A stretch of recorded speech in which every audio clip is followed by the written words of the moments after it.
Sergeant at Arms, kindly ring the quorum bell for 10 minutes.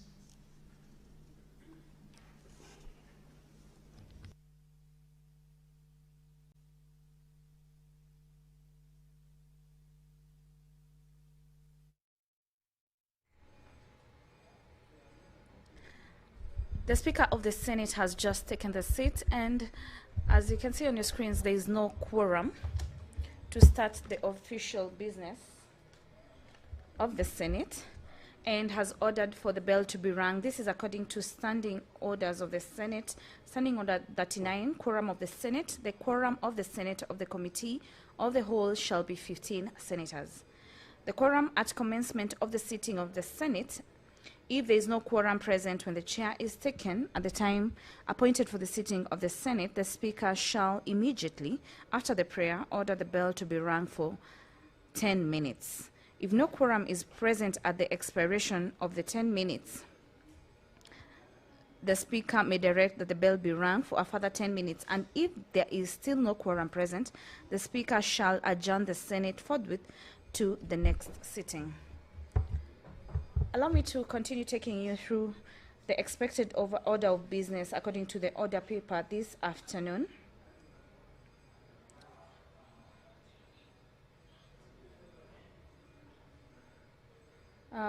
A motion that is expected to be debated this afternoon is a motion on consideration of reports of the Select Committee on Delegated Legislation on its consideration of the Traffic School Transport Rules 2026, Legal Notice Number 11 of 2026.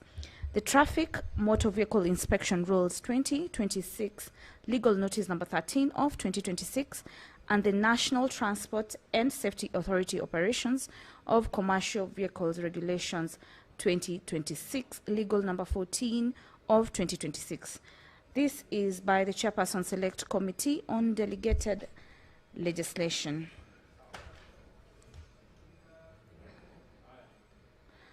This committee has recommended that the Senate announce the regulations. Senators will therefore determine whether the regulations meet the Constitution standard of delegated legislation, including public participation, legality, and consistency with the parent statutes.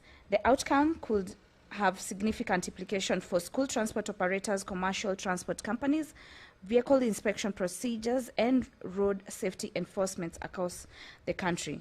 Attention will then shift to the legislative agenda, whether the resumption of debate of the street naming and property addressing system bill. This will be a bill that will also be considered, the street naming and property addressing system bill, Senate Bill number 43 of 2024, which is on its second reading and will be a resumption of debate interrupted on Tuesday, 4th August 2026. In the motion of the consideration of the reports of the Select Committee on Delegation Legislation and its consideration to the traffic rules, that the Senate adopts the reports of the Select Committee on Delegated Legislation on its consideration of the following: the Traffic School Transport Rules 2026, Legal Notice Number 11 of 2026, the Traffic Motor Vehicle Inspection Rules 2026, Legal Notice 13 of 2026, the Traffic Motor Vehicle Inspection Rules 2026, Legal Notice Number 13 of 2026, and the National Transport and Safety Authority Operations of Commercial Vehicle Regulations 2026, Legal Notice Number 14 of 2026. This was laid on the table of the Senate on Wednesday, 10th June 2026, and that pursuant to Section 18 of the Statutory Instruments Acts, the Senate resolves to annul the Traffic School Transport Rules Number 2026, Legal Notice Number 11 of 2026, the Traffic Motor Vehicle Inspection Rules 2026, Legal Notice Number 13 of 2026, and the National Transport and Safety Authority Operations of Commercial Vehicles Regulations 2026, Legal Number 14 of 2026. As I mentioned earlier, this will be a resumption of debate that was interrupted on Thursday, 11th June 2026, and a division is expected at the end. As you can see in the chamber, the senators are making their way into the chamber and expecting for the afternoon sitting to commence. This afternoon, there will also be a committee of the whole House. The Public Fundraising Appeal Bill, Senate Bill number 36 of 2024 by the Senate Majority Leader, there will be expected a resumption of debate interrupted on Thursday. Okay, as you can see on your screens, the quorum has been achieved. Did you enjoy your viewing? Good afternoon. Call the first order. Order number 1, administration of oath. Order number 2, communication from the chair. Order number 3, messages. Order number 4, petitions. Order number 5, papers. The Chairperson, Standing Committee on Agriculture, Livestock and Fisheries.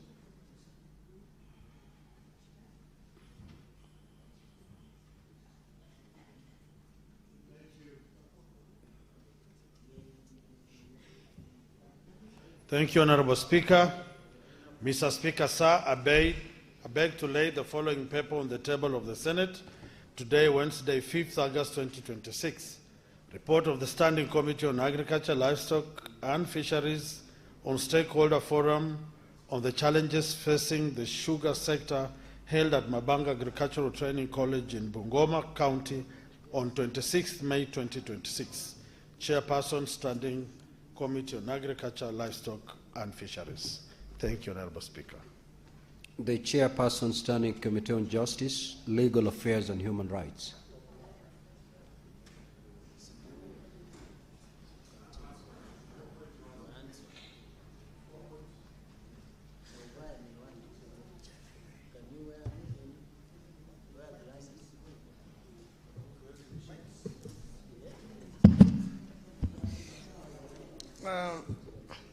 Mr. Speaker, sir, I beg to lay the following paper on the table of the Senate today, Wednesday, 5th August 2026.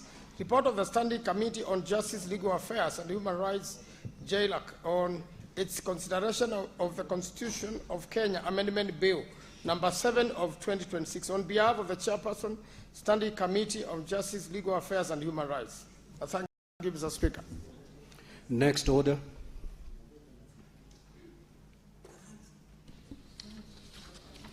Order number 6, notices of motion.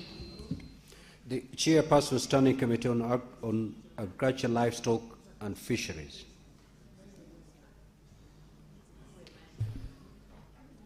Thank you, Honorable Speaker.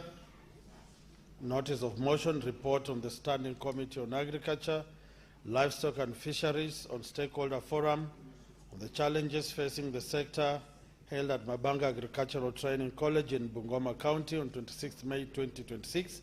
Mr. Speaker, sir, I beg to give notice of the following motion, that the Senate adopts the report of the Standing Committee on Agriculture, Livestock, Fisheries and Fisheries on Stakeholder Forum on the challenges facing the sugar sector held at Mabanga Agricultural Training College in Bungoma County on 26 May 2026, laid on the table of the Senate on Wednesday, 5th August 2026. Chairperson, Standing Committee on Agriculture, Livestock and Fisheries. Thank you, Honorable Speaker. Honorable Senator Catherine Muma.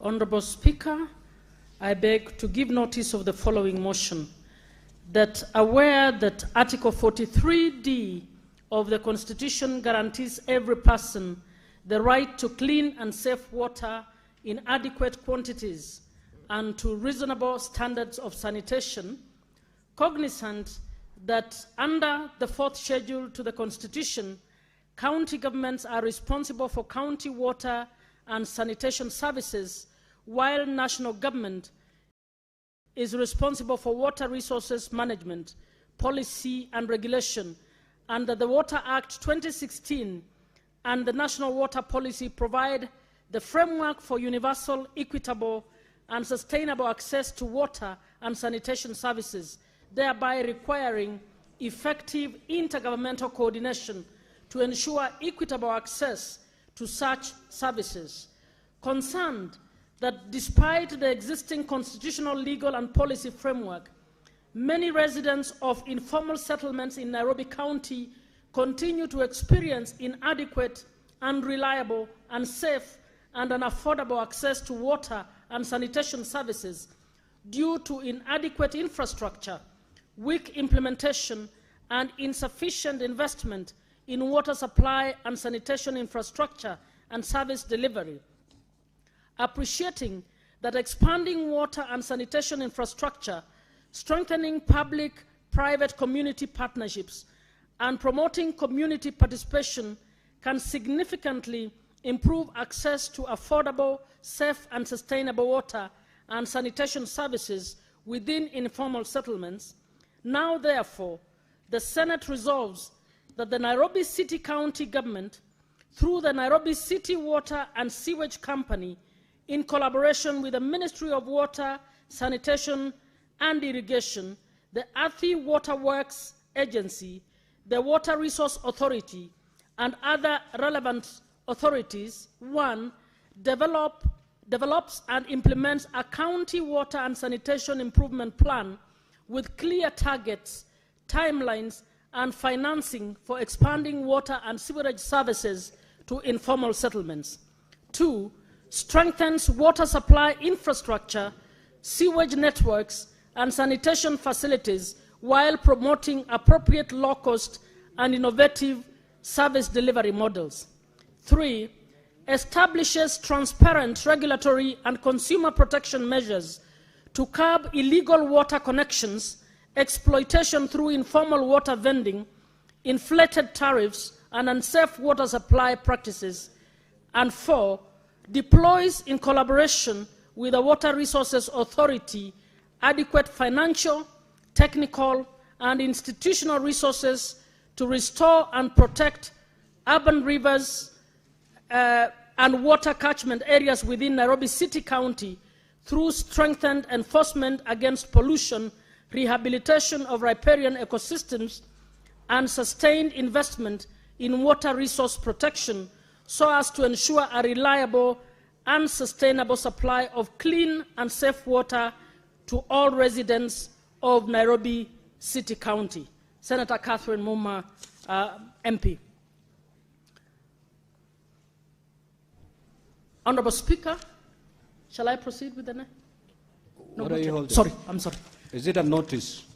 No, it is not. Sorry, Mr. Speaker. Then you'll await till we call the order. Next order. Order number 7, questions and statements. Statement pursuant to Standing Order 52-1. The Honorable Senator for Nandi County.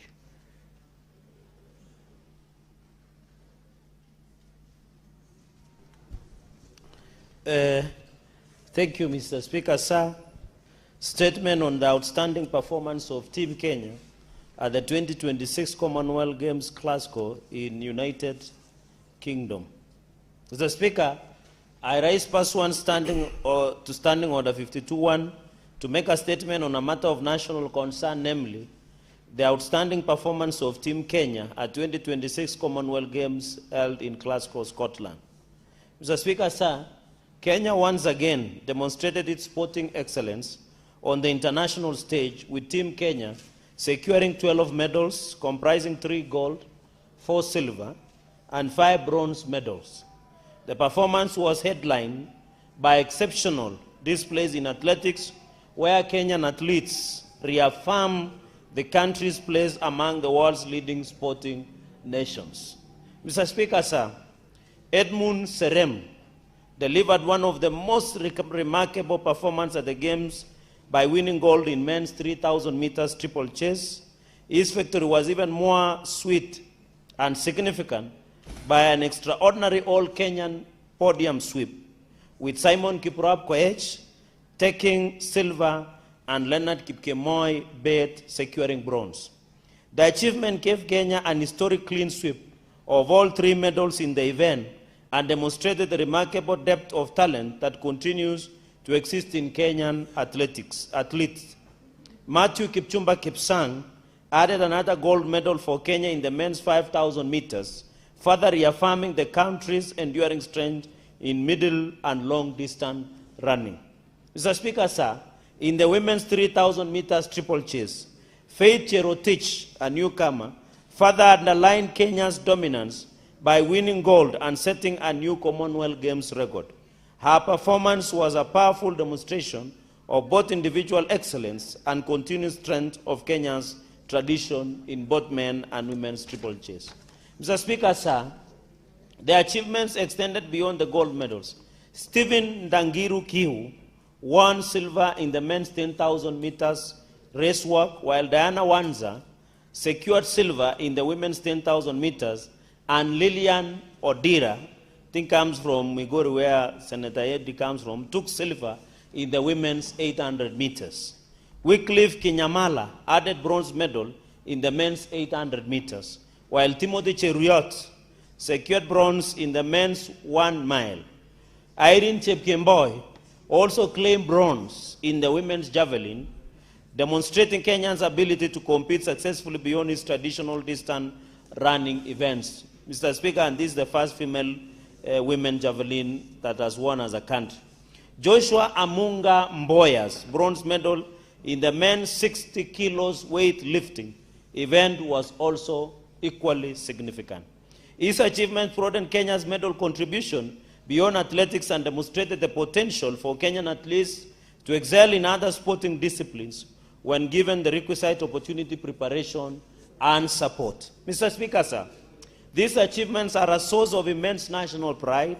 The historic clean sweep in the men's triple chase, Faith Cherotich's record-breaking victory, the gold medal performance of Matthew Kipsang, and the strong showcasing across range of other events reflecting the discipline, resilience, talent, and determination of Kenyan athletes.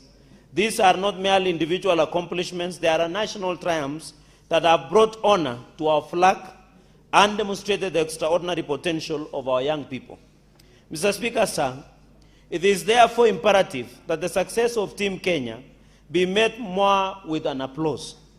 Our athletes deserve appropriate recognition and reward for their achievements, as well as sustained investment in their welfare, training, coaching, medical support, preparation for international competition.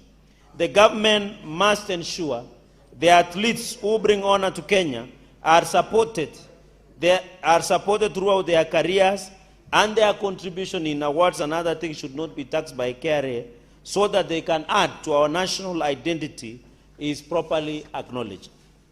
So, Speaker, sir, finally, the performance of Team Kenya in Glasgow, Scotland, should also inspire renewed investment in sports infrastructure and talent development across the country. And I want to applaud the President for the ongoing study being done across the country, including Raila Odinga Talanta Stadium here in Nairobi. We must also strengthen talent identification at the grassroots, improve sporting facilities, invest in qualified coaches, and create clear pathways through which young athletes can progress from local competition to international stage. Mr. Speaker, sir, I thank you. Now, request for statement pursuant to Standing Order 53-1. The Honorable Senator Betty Montet.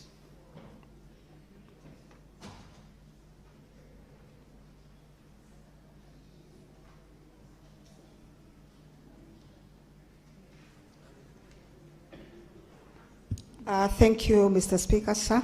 Mr. Speaker, sir, I have a request for statement on the impact of industrial air emissions from cement and steel manufacturing companies in the country. Mr. Speaker, sir, I rise pursuant to Standing Order 53-1 to seek a statement from the Standing Committee on Land, Environment and Natural Resources on a matter of nationwide concern regarding the impact of industrial air emissions from cement and steel manufacturing companies in the country. Mr. Speaker, cement and steel production in Kenya plays a significant role in economic development through job creation, revenue generation, regional trade, and support for government initiatives such as affordable housing. However, this, can I be protected, Mr. Speaker? Senator Boni, take your seat. Thank you. However, these industries also present environmental and public health concerns, particularly through air pollution, reduced feasibility, respiratory illness, and ecosystem degradation in areas hosting such facilities. These facilities include including Machakos, Kajiado, and coastal counties. This raises questions regarding compliance with environmental laws, emission standards, and licensing conditions, as well as the effectiveness of the National Environmental Management Authority, NEMA's, monitoring and enforcement mechanisms. In the statement, the committee should address the following. 1, the real-time monitoring mechanisms employed by the National Environmental Management Authority, NEMA, on continuous and unlawful dust emissions from the manufacturing plants beyond scheduled annual audits. 2, the measures by the Ministry of Environment, Climate Change and Forestry to address public concerns regarding nighttime emissions and excessive particulate pollution from cement and steel industries. Number 3, the coordination mechanisms between the Ministry of Environment, Climate Change and Forestry and the Ministry of Health in conducting health assessments and studies for communities living adjacent to cement and steel plants. Lastly, the measures adopted by to ensure that environmental and social impact assessments for new or expanding cement and steel plants adequately incorporate community participation, concerns, and consent during project approval processes. Senator Betty Montet, nominated senator. Thank you, Mr. Speaker. Senator for Nairobi City County, the Honorable Edwin Sifuna. Speaker, I have a request for statement on the plight of farmers in Nzoia and other sugar companies countrywide. I just want to issue a caveat that I requested for this statement before the report from the Committee on Agriculture on the stakeholder engagement at Mabanga. And Chair, I don't understand why. You know, I've already been removed from the Public Accounts Committee, but I've not been added to the Agriculture Committee. Why is it more efficient to remove people than to add people to WhatsApp groups? I don't understand. Speaker, I rise pursuant to standing order. Senator Fernandi. The honorable member is simply seeking to be added to his new role. You may proceed, Honorable Thank Senator. you, Speaker, for that protection. Speaker, I rise pursuant to Standing Order 53-1 to seek a statement from the Standing Committee on Agriculture, Livestock and Fisheries on a matter of countrywide concern regarding the plight of sugarcane farmers at Nzoia Sugar Company in Bungoma County and across other sugar companies nationwide.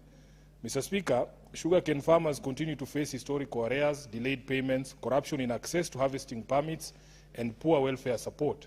These persistent challenges, particularly at the Nzoia Sugar Company, where farmers and residents who are major stakeholders in the well-being of the facility have been forced to resort to regular protests due to despondency, eroded livelihoods, and undermined confidence in the sustainability of the factory.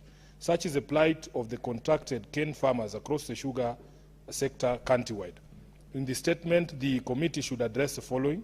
Number 1, when perennial arrears and delayed payments to sugarcane farmers will be cleared and the measures in place to guarantee timely future disbursements. Secondly, how regulatory oversight will ensure leaseholders remain responsive to community, farmer and employee needs, including fair labor practices and adequate remuneration. Thirdly, the steps being taken to eliminate corruption in the issuance of cane harvesting permits and ensure equitable access for contracted farmers. And lastly, Honourable Speaker, how the welfare of local communities who donated land for the factories and estates will be safeguarded, ensuring they benefit from improved milling, jobs and sustainable development. With your kind permission, Mr. Speaker, I would want to take the next statement. You may proceed. Speaker, I rise pursuant to Standing Order 53-1 to seek a statement from the Standing Committee on Justice, Legal Affairs and Human Rights and Foreign Relations on a matter of nationwide concern regarding the voting rights of serving police and other security officers. Mr. Speaker, Article 38 of the Constitution of Kenya 2010 guarantees every citizen the right to make political choices, including the right to vote by secret ballot in a free, fair and regular election. However, during elections, thousands of police officers and other security personnel are deployed away from their registered polling stations to provide security services, effectively denying them the opportunity to exercise this fundamental constitutional right. With advancements in electoral technology and the existing mechanisms that facilitate voting by Kenyans in the diaspora, it is imperative that appropriate arrangements be explored to ensure that serving security officers deployed outside their registered polling stations are not disenfranchised solely by virtue of their official duties. In the statement, the committee should address the following: the legal, policy and administrative measures being undertaken by the State Law Office in collaboration with the IEBC and other relevant agencies to ensure that the police and other security officers deployed away from their registered polling stations are able to exercise their constitutional right to vote. Number two, the measures to guarantee that security officers exercising their right to vote freely, fairly and by secret ballot without intimidation, coercion or undue influence from the chain of command or any other person. And finally, whether the security officers required to travel to their registered polling stations to vote will be provided with adequate logistical and administrative support, including transport and sufficient time off duty to enhance voter participation without compromising election security. Thank you, Honorable Speaker. Senator Mwenda Gataya.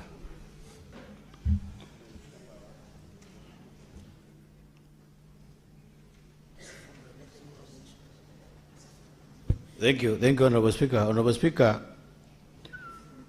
I rise pursuant to Standing Order 53.1 to seek a statement from the Standing Committee on Devolution and the Intergovernmental Relations on a matter of national concern regarding the status of pending county development projects initiated before September 2022.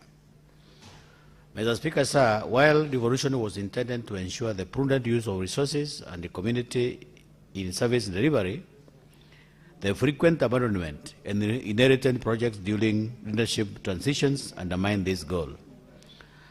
The prioritization of the new legacy initiatives over existing ones has resulted in a waste of billions in taxpayers' funds, leaving citizens with incomplete and underutilized infrastructure. In the statement, Honorable Speaker, the committee should address the following. One, the committee should look at the current status of all stalled or abandoned projects initiated before September 2022, including specific reasons for the abandonment. Two, Honorable Speaker, the committee should also look at the budgetary provisions and projected completion schedules for these pending projects within 2026-2027 financial year and subsequent financial years. Number three, Honorable Speaker, the committee should also look at regulatory frameworks and monitoring mechanisms in place to ensure continuity and prioritization of inherited projects and prevent waste during leadership transitions. Thank you, Honorable Speaker. This is Senator Mwenda Gataya, Mofire, CBS Member of Parliament, Senator for the Rakadith. Thank you. Senator Catherine Muma.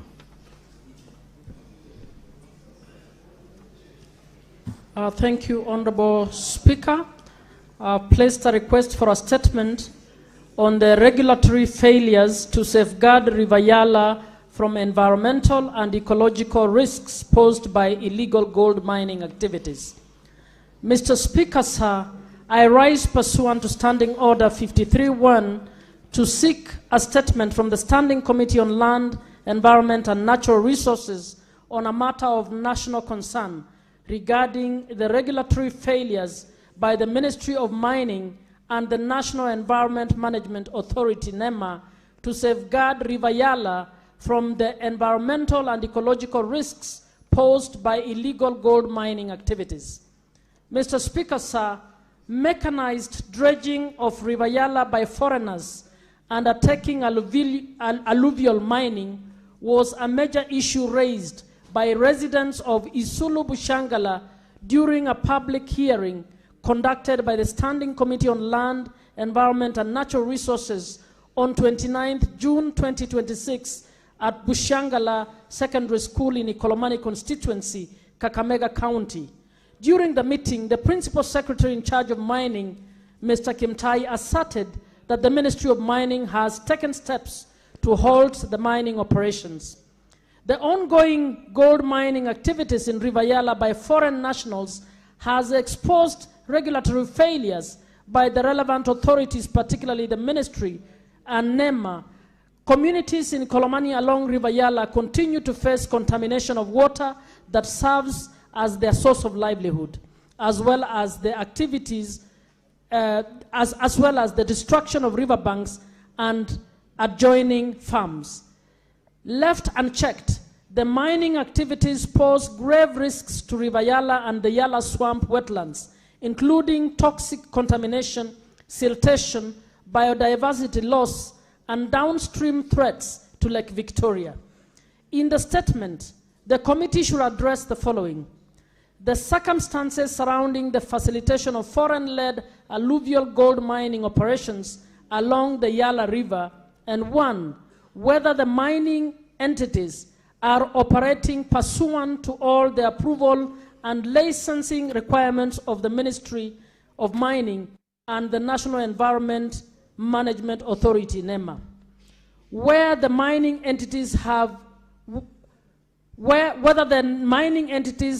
the requisite approvals and licenses. No, where the mining entities have the requisite approvals and licenses. 1, when the applications were submitted to the ministry and the names of the proprietors of the mining ventures. B, when public participation was conducted in respect of those mining activities. C, who issued the licenses authorizing the mining activities, when they were issued and the duration for which they were issued. D, the conditions attached to the licensing of the alluvial gold mining and drenching of River Yala.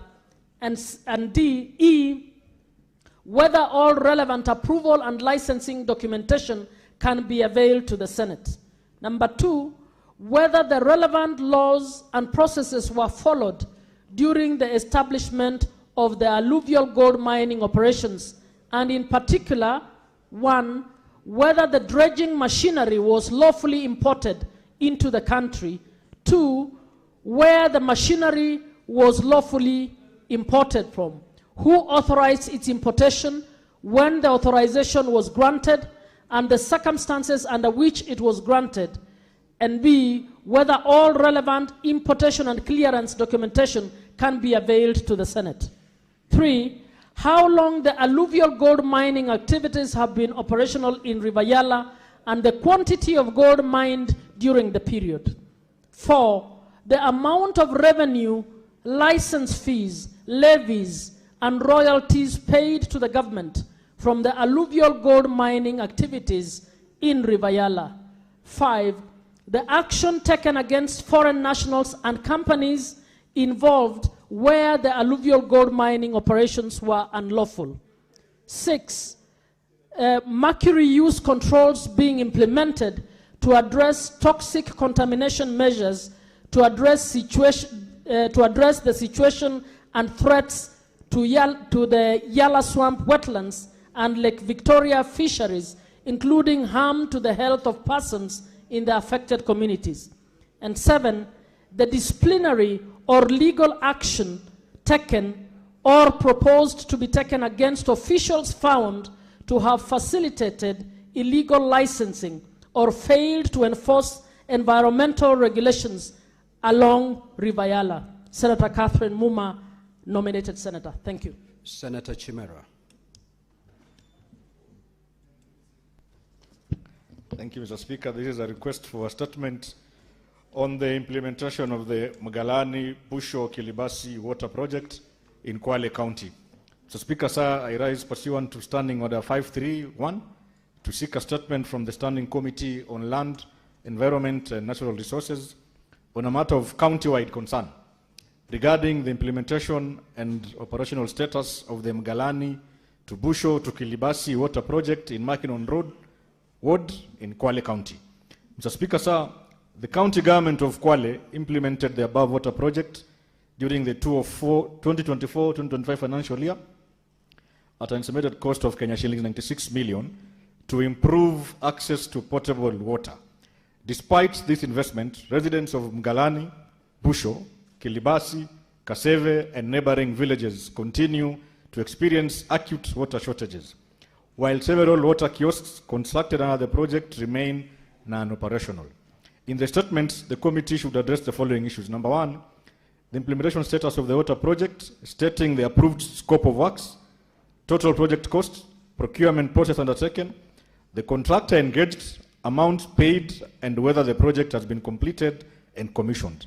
Number 2, whether the pipeline was upgraded from 3-inch to 6-inch pipes in accordance with the approved designs, the bills of quantities and technical specifications, including the findings of the inspections, quality assurance tests, and technical audits conducted. Number 3, Mr. Speaker, the reasons residents of Mgalani, Busho, Kilibasi, Kaseve, and neighboring villages continue to experience inadequate water supply, including the number and operational status of water kiosks constructed under the project and the timelines for making them fully operational. Number 4, Mr. Speaker, the measures to address concerns regarding the procurement and budgetary implementation of the project, including the findings of audits taken and action taken against any officers or contractors found responsible for any irregularities. And lastly, Mr. Speaker, the immediate and long-term measures to provide residents of Makinon Road with sustainable, reliable, and equitable access to clean and safe water. U.S. 12, Mr. Speaker. Thank you. Thank you. Honorable Senators, before I allow comments on the statements that have been sought, allow me to make this communication.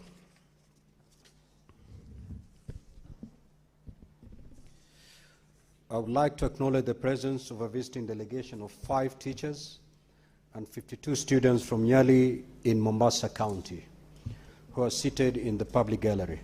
The delegation is visiting the Senate for an academic exposition. Now, on behalf of the Senate, on my own behalf, I extend a warm welcome to the delegation and wish them a fruitful visit. Also, I'd wish to acknowledge the presence of a visiting delegation of 8 teachers and 116 students from Kabianga Comprehensive School in Kericho County, who are seated in the public gallery today. The delegation is visiting the Senate for an academic exposition. On behalf of the Senate, on my own behalf, I extend a warm welcome to the delegation and wish them a fruitful visit. Further, I wish to acknowledge the presence in the Speaker's Gallery this afternoon of students from Starehe Boys Center and School, Loreto Convent Valley Road, and Alliance High School, who are undertaking a 1-week service in the Senate under the School Voluntary Service Scheme, VSS. The Voluntary Service Scheme aims to provide students with an opportunity to gain first-hand knowledge and work experience of how Parliament functions, including the legislative process and deeper understanding of governance.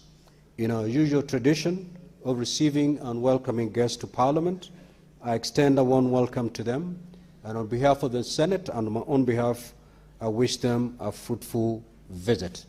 I will request Honorable Maanzo to extend a word of welcome to the delegation, the VSS delegation. I will also request Honorable Munyehaji Faki, Senator from Mombasa, to extend a word of welcome to the delegation from Mombasa, and also the Nandi Senator to extend a word of welcome to the delegation from Kericho County, in that order, each speaking for less than a minute. Thank you, Mr. Speaker. I want to welcome the delegation from Starehe Boys Center, and on behalf of Senator Mugatana, who went to Alliance High School, and yourself, truly, Mr. Speaker, the delegation from Alliance Boys High School, and want to wish all the students, you know, when they are doing the voluntary service here, to learn and to interact with the members. I had an opportunity to meet them just before they came into the Senate. We want to encourage them, and we'll be meeting them quite regularly, Mr. Speaker, so that they can learn. And I wish them well. I know they're hard working and they're going to pass well in school. I wish that one day, all of them, the way they are seated there, will sit in this house as senators. I thank you, Mr. Speaker. Senator Faki.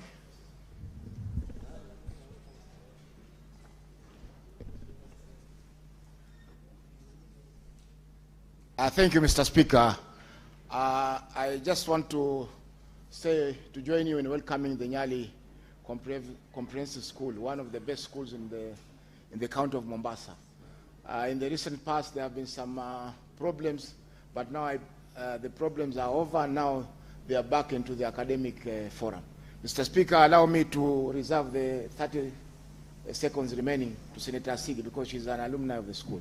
Thank you. Yes, Senator Asige. Christo.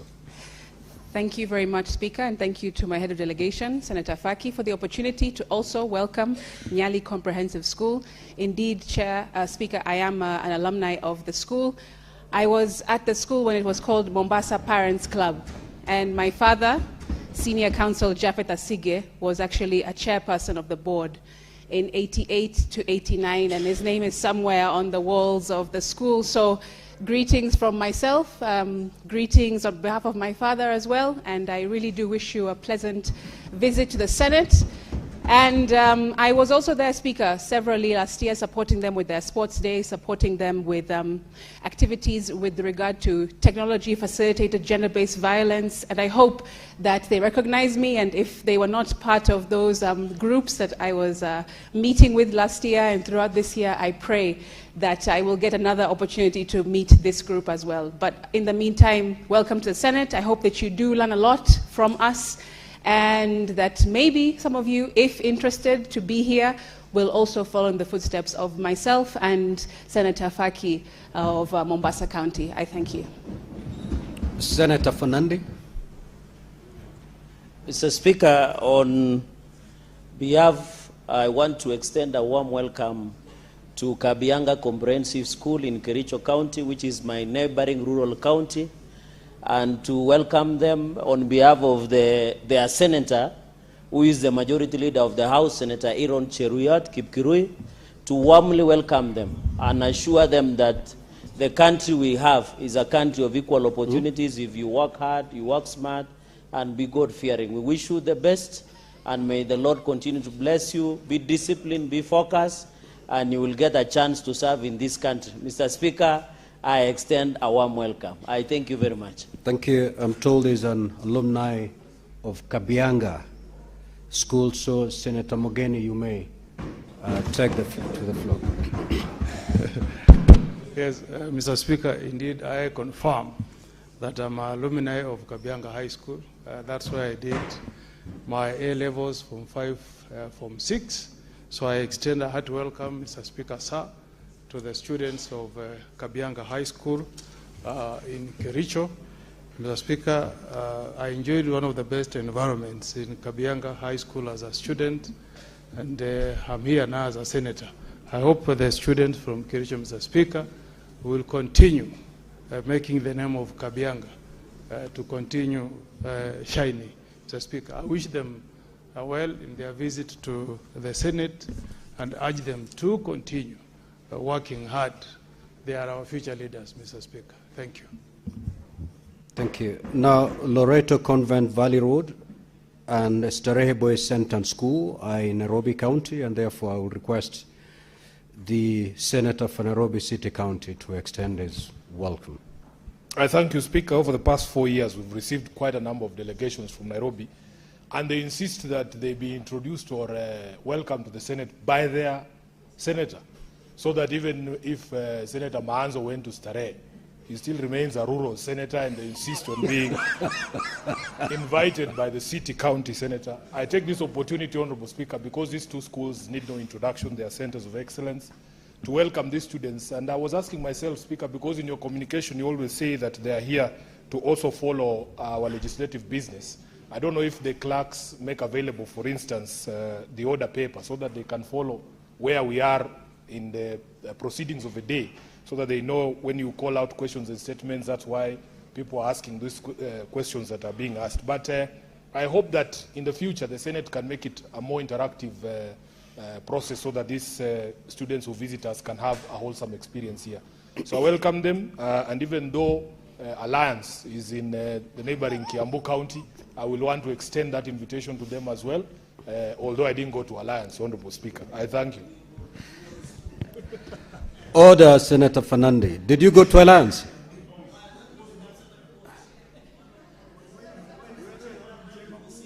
Order, order. Order, honorable senators. Can we settle that debate? You went to good schools, honorable senators, so let's leave it there. Now we'll move to comments. I will allow comments for not more than 15 minutes. If you get an opportunity to speak, kindly do so for less than 3 minutes. The Honorable Mudhama Kavindu. Thank you, Mr. Speaker, for this opportunity to comment on the statements, and I'll start with a statement for Senator Betty Montet about the industrial air emissions from the cement and steel manufacturing companies in our country. Mr. Speaker, I'll comment about the emissions and pollution caused by the cement and steel companies in Athi River in Mavoko sub-county in Machakos County. Mr. Speaker, we are having so many people who are sick, and I'm just requesting that the committee which will deal with this statement can bring NEMA to task and ask them what they are doing about what the companies, why the companies are not following the law that rule them about emission and pollutions.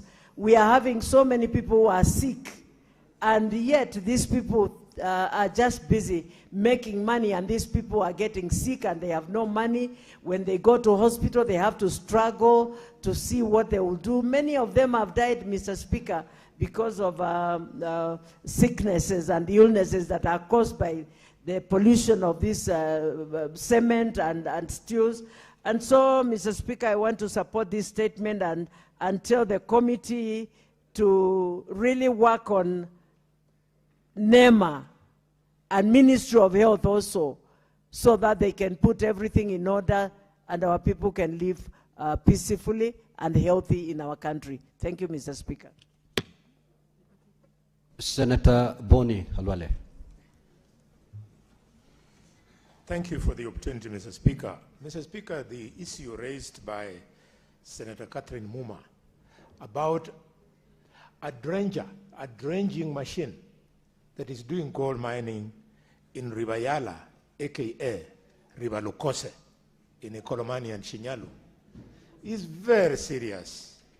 Mr. Speaker, for a long time, I have refused to make a public pronouncement on this dredging machine because I know the amount of insecurity it can visit those foreigners the moment I say I don't want them.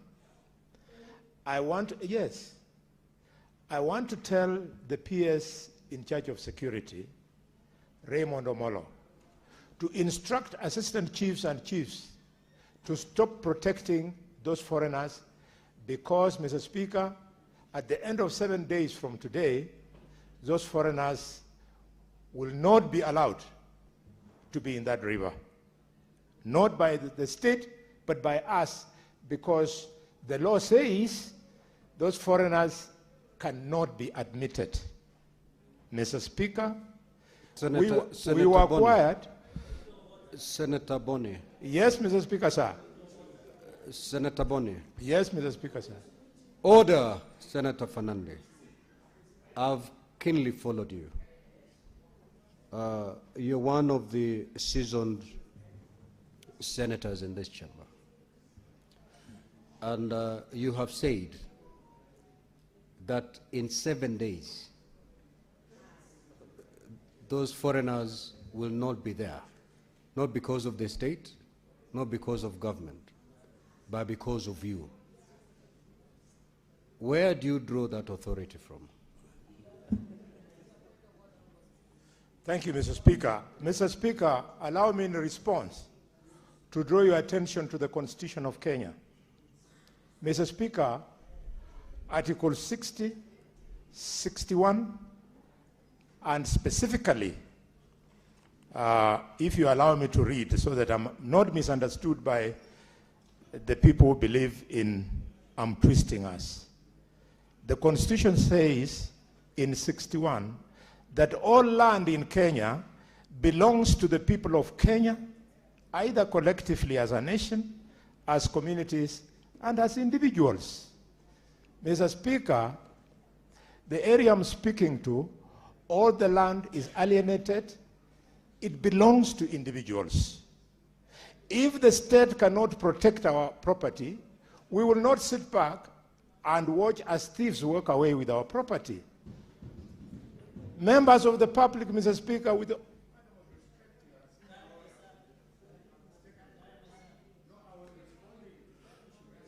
Senator Manzo. Thank you, Mr. Speaker. Mr. Speaker, I would like to comment on the statement.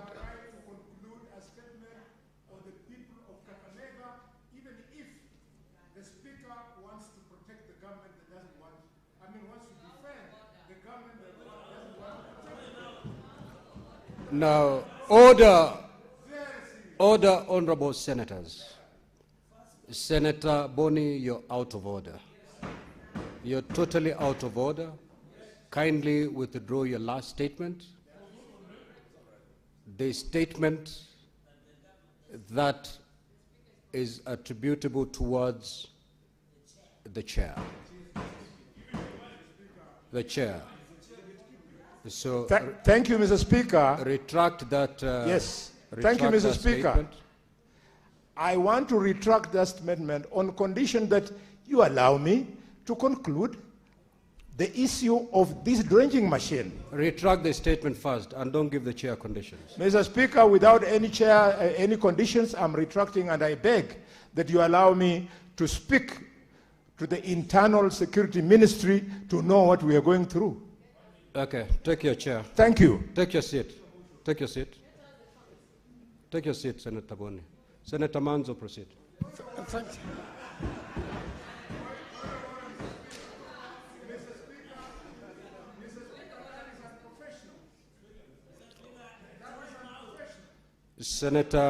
Senator Boni, I give you the caution of the day. You proceed with that conduct, I'll ask you to leave the chamber. You have no leave to speak. Just take your seat. Senator Joyce, kindly. Senator Fonandi, I will throw you out if you don't desist from that conduct. Yes, Senator Boni, just take your seat, please. Senator Manzo, proceed. Thank you, Mr. Speaker. Mr. Speaker, I would like to comment on the statement requested by the Honorable Sifuna. Mr. Speaker, about the voting rights of the police officers. And Mr. Speaker, this comes to my committee of JLAC at a time we are doing the election amendments, which has already been presented by IBC before this committee. And I believe the IBC will be appearing before us very soon, Mr. Speaker. It is very important that the clerks, not only just the police officers who participate in an election or who are election officers taking care of security during an election, these officers do not vote. And Mr. Speaker, remember that election is 50+1. So if you don't win with one, simply because the right of a police officer who would have voted did not vote, or a clerk, a polling clerk who did not vote, and on this same breath, Mr. Speaker, indicate that the polling clerks are taking the ones who are already registered voters. And therefore, we've got quite a number of thousands of people, close to 10 to 20,000 people, Mr. Speaker, who don't exercise their right to vote. And therefore, I think I wasn't properly timed, Mr. Speaker. 2 minutes, I'm told, Mr. Speaker. Conclude. Yes, so it will be important that every Kenyan who is registered to vote is accorded an opportunity to vote. And I believe there must be a system to allocate these police officers to work where they are registered as voters. And I think that will work much better, Mr. Speaker. I thank you for the opportunity.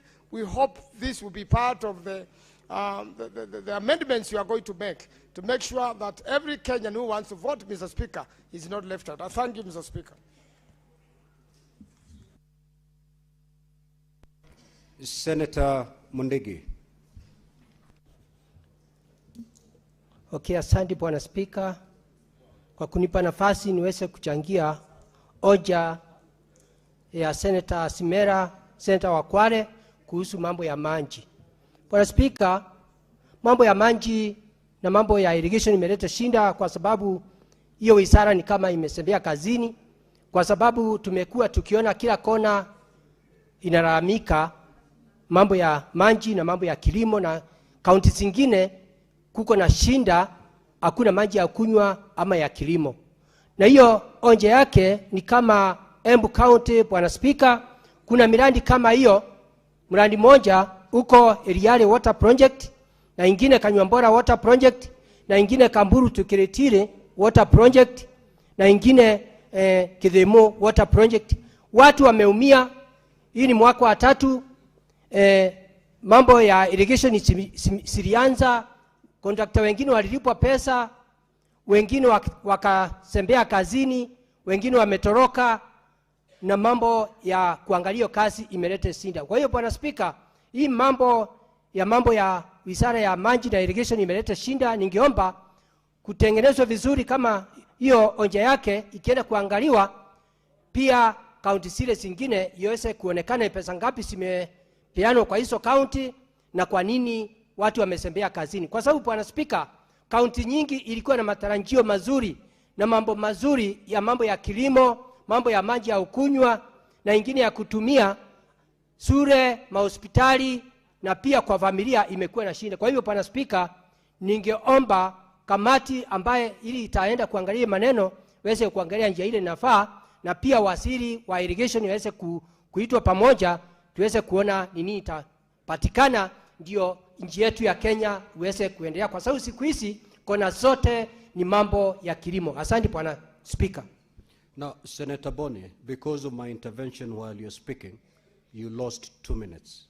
I will allow you to take those 2 minutes to conclude your thoughts. Thank you, Mr. Speaker. On behalf of the people of Ekolomani,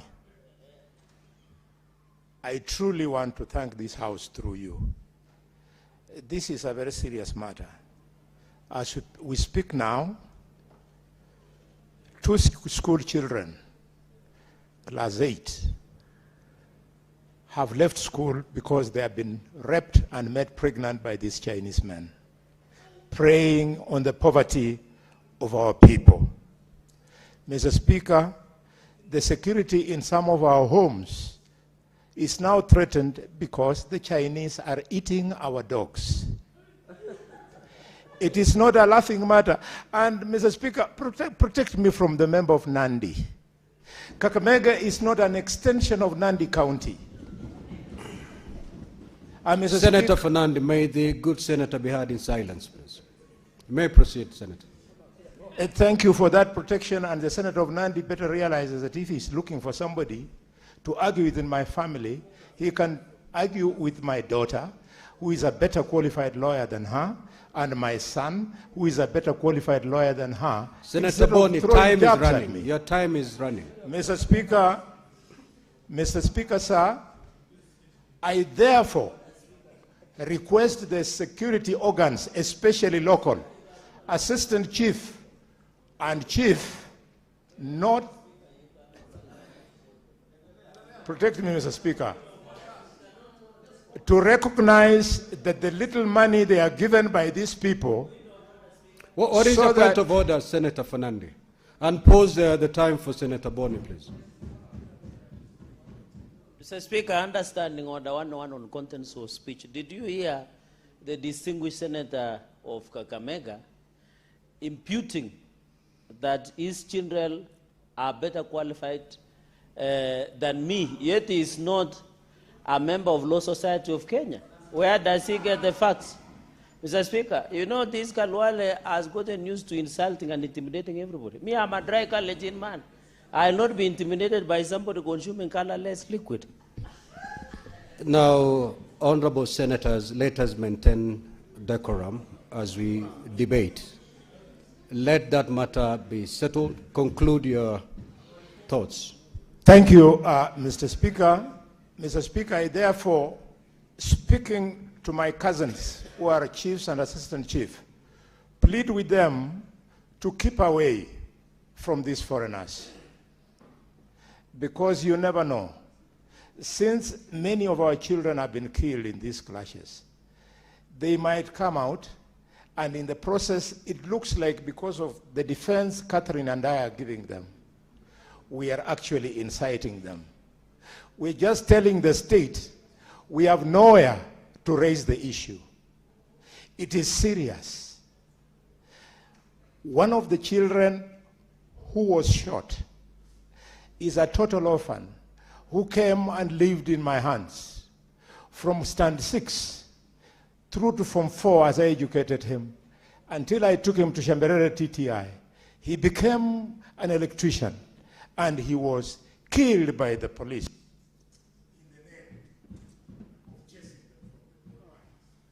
Senator Mogene. Senator Mogene. Yes, Mr. Speaker, I want to comment on Order, honorable senators. Mr. Speaker, I wanted to comment on the statement by Senator of Nairobi, Senator Sifuna, on early voting. Mr. Speaker, you know, Article 83, Sub-Article 3 of our Constitution obligates IEBC to put in place administrative arrangements to allow eligible voters to vote and not to lose the chance of voting, Mr. Speaker. Mr. Speaker, this problem is not confined to only police officers, Mr. Speaker. We have people, Mr. Speaker, who may conceive, and their date of giving birth is on the second Tuesday of August 2027. What do you do, Mr. Speaker? You should put in place arrangements, Mr. Speaker, to allow people who may be seriously sick in hospitals, people who may be old, 80 something, like my own mother, Mr. Speaker. And we have many jurisdictions we can borrow from. Chair JLAC. If you go to Bahamas, Mr. Speaker, anybody above 65 years old, I was invited to observe elections on behalf of the Commonwealth in Bahamas in the year 2021. People above 65 years old, Mr. Speaker, are allowed to come and vote early, Mr. Speaker. If you go to Australia, Mr. Speaker, people who live 8 kilometers away to the nearest polling station are allowed to vote early, Mr. Speaker. People who are sick in hospital, as long as they notify the electoral body, they are allowed to vote. This thing does not need to be in the Constitution. All that we need from IEBC is to put in place administrative arrangements, Mr. Speaker, to allow early voting. Mr. Speaker, you know in the US, many states allow early voting. There is nowhere in the American Constitution where it has been decreed that the country will allow early voting. So I think successive IBC commissions have been sleeping on the job, Mr. Speaker. We want to challenge our good friend, Senator for Bomet, Senator Sigei, to get it right this time. Have a comprehensive list of people who should be allowed to vote early. The police, the army, people who may be sick, the elderly. There are people we don't want to see, Mr. Speaker, queuing with us on the election day, Mr. Speaker. Somebody is 90 years plus. Do you want to queue with that person on an election day when we have more than 1,000 people or 500 people on the line? Mr. Speaker, this matter is urgent. Let us get it right. No Kenyan should be denied a right of voting, Mr. Speaker. So I hope our chair, JLAC, and members will crack this out this time around, Mr. Speaker, so that we give every Kenyan an opportunity to vote on the second Tuesday of August next year. Senator Abbas. Thank you, Honorable Speaker. Honorable Speaker, I also want to contribute to the statement made by Mheshimiwa Muma on the abolition of River Yala, where my colleague, my friend, my neighbor is bitterly complaining.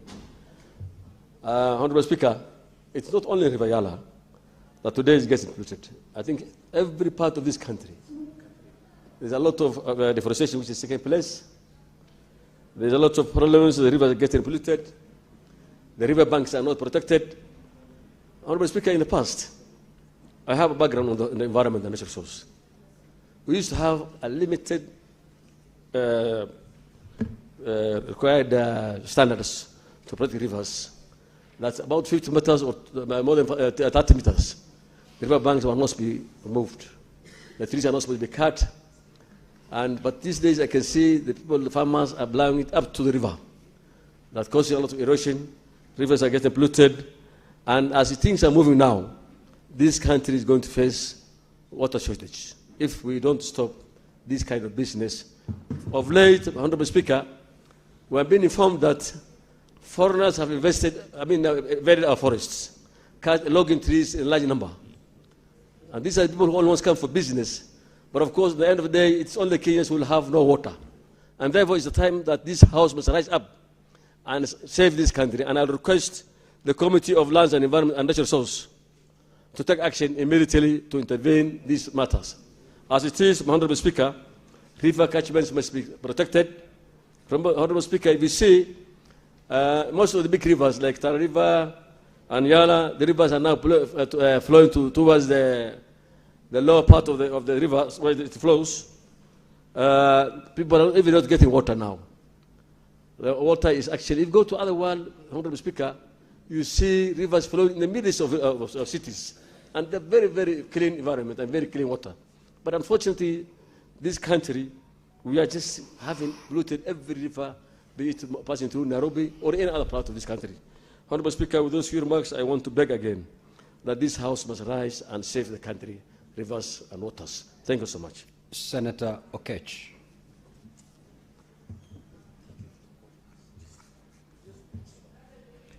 Thank you, Speaker. I actually want to support the statement by Senator Sifuna. I think it's a very serious statement, Mr. Speaker, because when the President, came with the idea that we needed to lease out our milling companies in the sugarcane industry, Mr. Speaker, it was a very good idea. And it was an idea that was intended to bolster production and increase efficiency. But, Mr. Speaker, we have seen a serious element of agreement overreach by these lessees, Mr. Speaker, to the extent that farmers are still going without getting their proper payments, and sometimes also workers who used to work in these milling companies, Mr. Speaker, including Sony Sugar, where I come from, Mr. Speaker, there's an element of aging out of some of the staff that are working in these places. I do know for a fact that when the leasing agreements were drawn, Mr. Speaker, there was a serious element of ensuring that immovable assets were the backbone of the agreement, but not the movable assets. To the extent that there is that overreach in this agreement, we have seen an element where these lessees end up taking the movable assets, auction them, sell them, and also taking advantage of the debt that we have, even in terms of nuclear estates, to the extent that they are going to auction them back in the back door. And before you realize, the 30 years or whichever time of lease that we have in these companies, you'll end up having those leases then taking over these companies. So it's a very serious matter that I wanted to ask the Chair of Agriculture and the committee to look into it globally, not just on the issue in Zoya.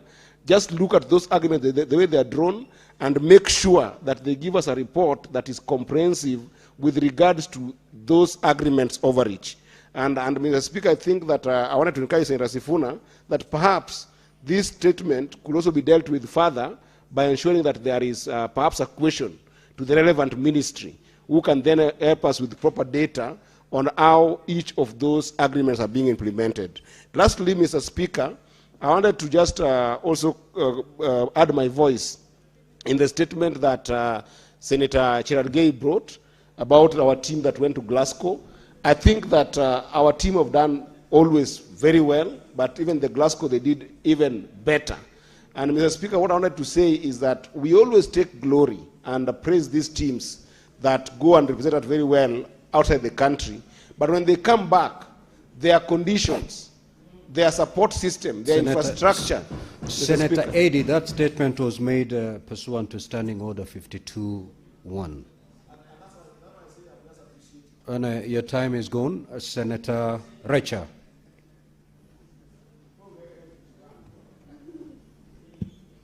Thank you very much, Mr. Speaker. I rise to support the statement made by Senator Muma about the erosion along River Yala. Said by a member before that it is not only River Yala, but many rivers in this country, and especially where there is mining, Mr. Speaker, and particularly illegal mining. They come in and divert even rivers that benefit the people living on the lower side of a river. And so making it impossible for those people to get water to use. And so my county, West Pokot, right now has mushrooming of places with gold. And so there is a lot of illegal mining going on, and there is a lot of diversion of flowing of rivers or flowing of water to areas that are routinely known to be along the river. And then there is also, apart from illegality, which denies the people royalties and denies everybody their dues. This exercise just makes it impossible for the county to get their dues, and even the licensing body that usually licenses mine exercise and licenses do not get their dues. And there is a lot of destruction of land because they do not consult NEMA or environmental assessors to assess what is going on. And so there is a lot of drilling and leaving a lot of holes across such a land. So there is need to really come in and take charge by the Ministry of Mining. Thank you very much. Senator Wambua.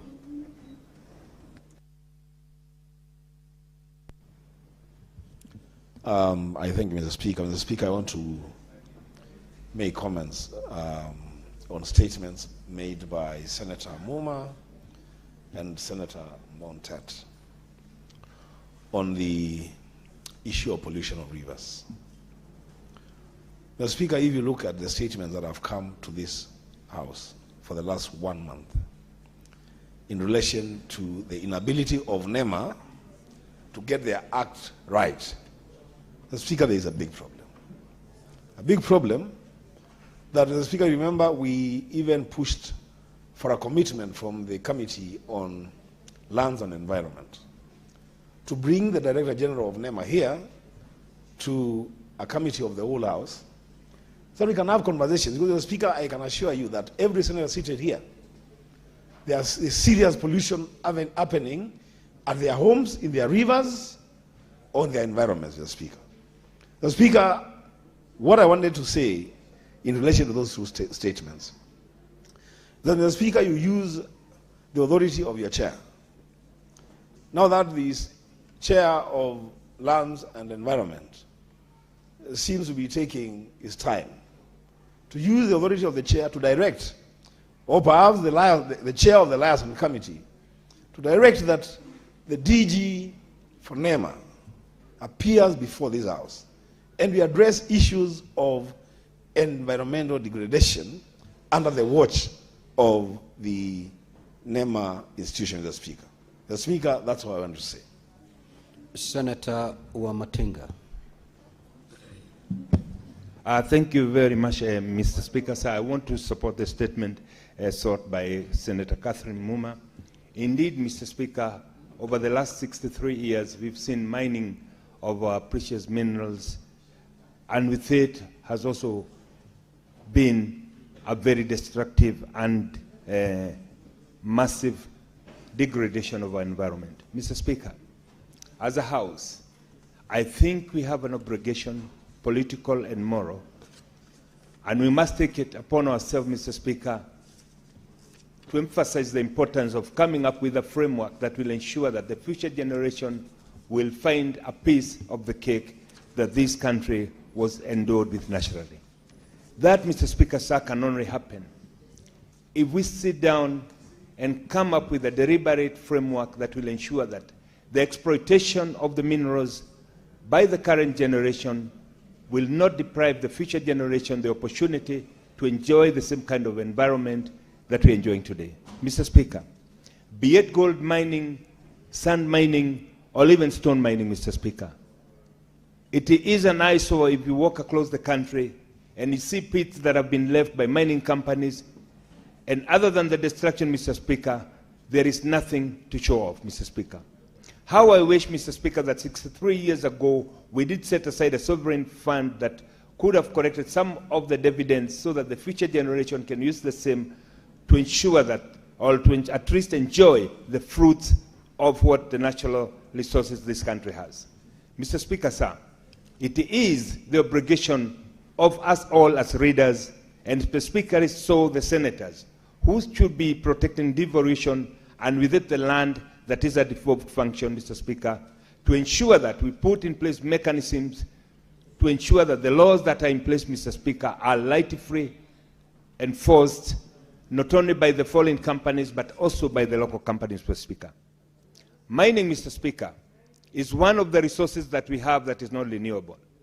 Every piece of mine that is extracted from our core, from the earth, Mr. Speaker, leaves a gaping hole. And therefore, Mr. Speaker, it is only fair that we set up a framework, a mechanism, and indeed, Mr. Speaker, we put up a sovereign fund that will ensure what is taken away, Mr. Speaker, can be seen in another form. Some of the most advanced countries, Mr. Speaker, they've set up sovereign funds that are used to ensure that the future generation, as much as they may not be able to enjoy the resources, they'll have funds that they can use to compensate for the degraded environment. And therefore, Mr. Speaker, I want to thank Senator Catherine Muma for this statement, and I want to ask the Committee on Land, as they are doing this, Mr. Speaker, the laws are in... Senator Maruma. So after the comments. Thank you.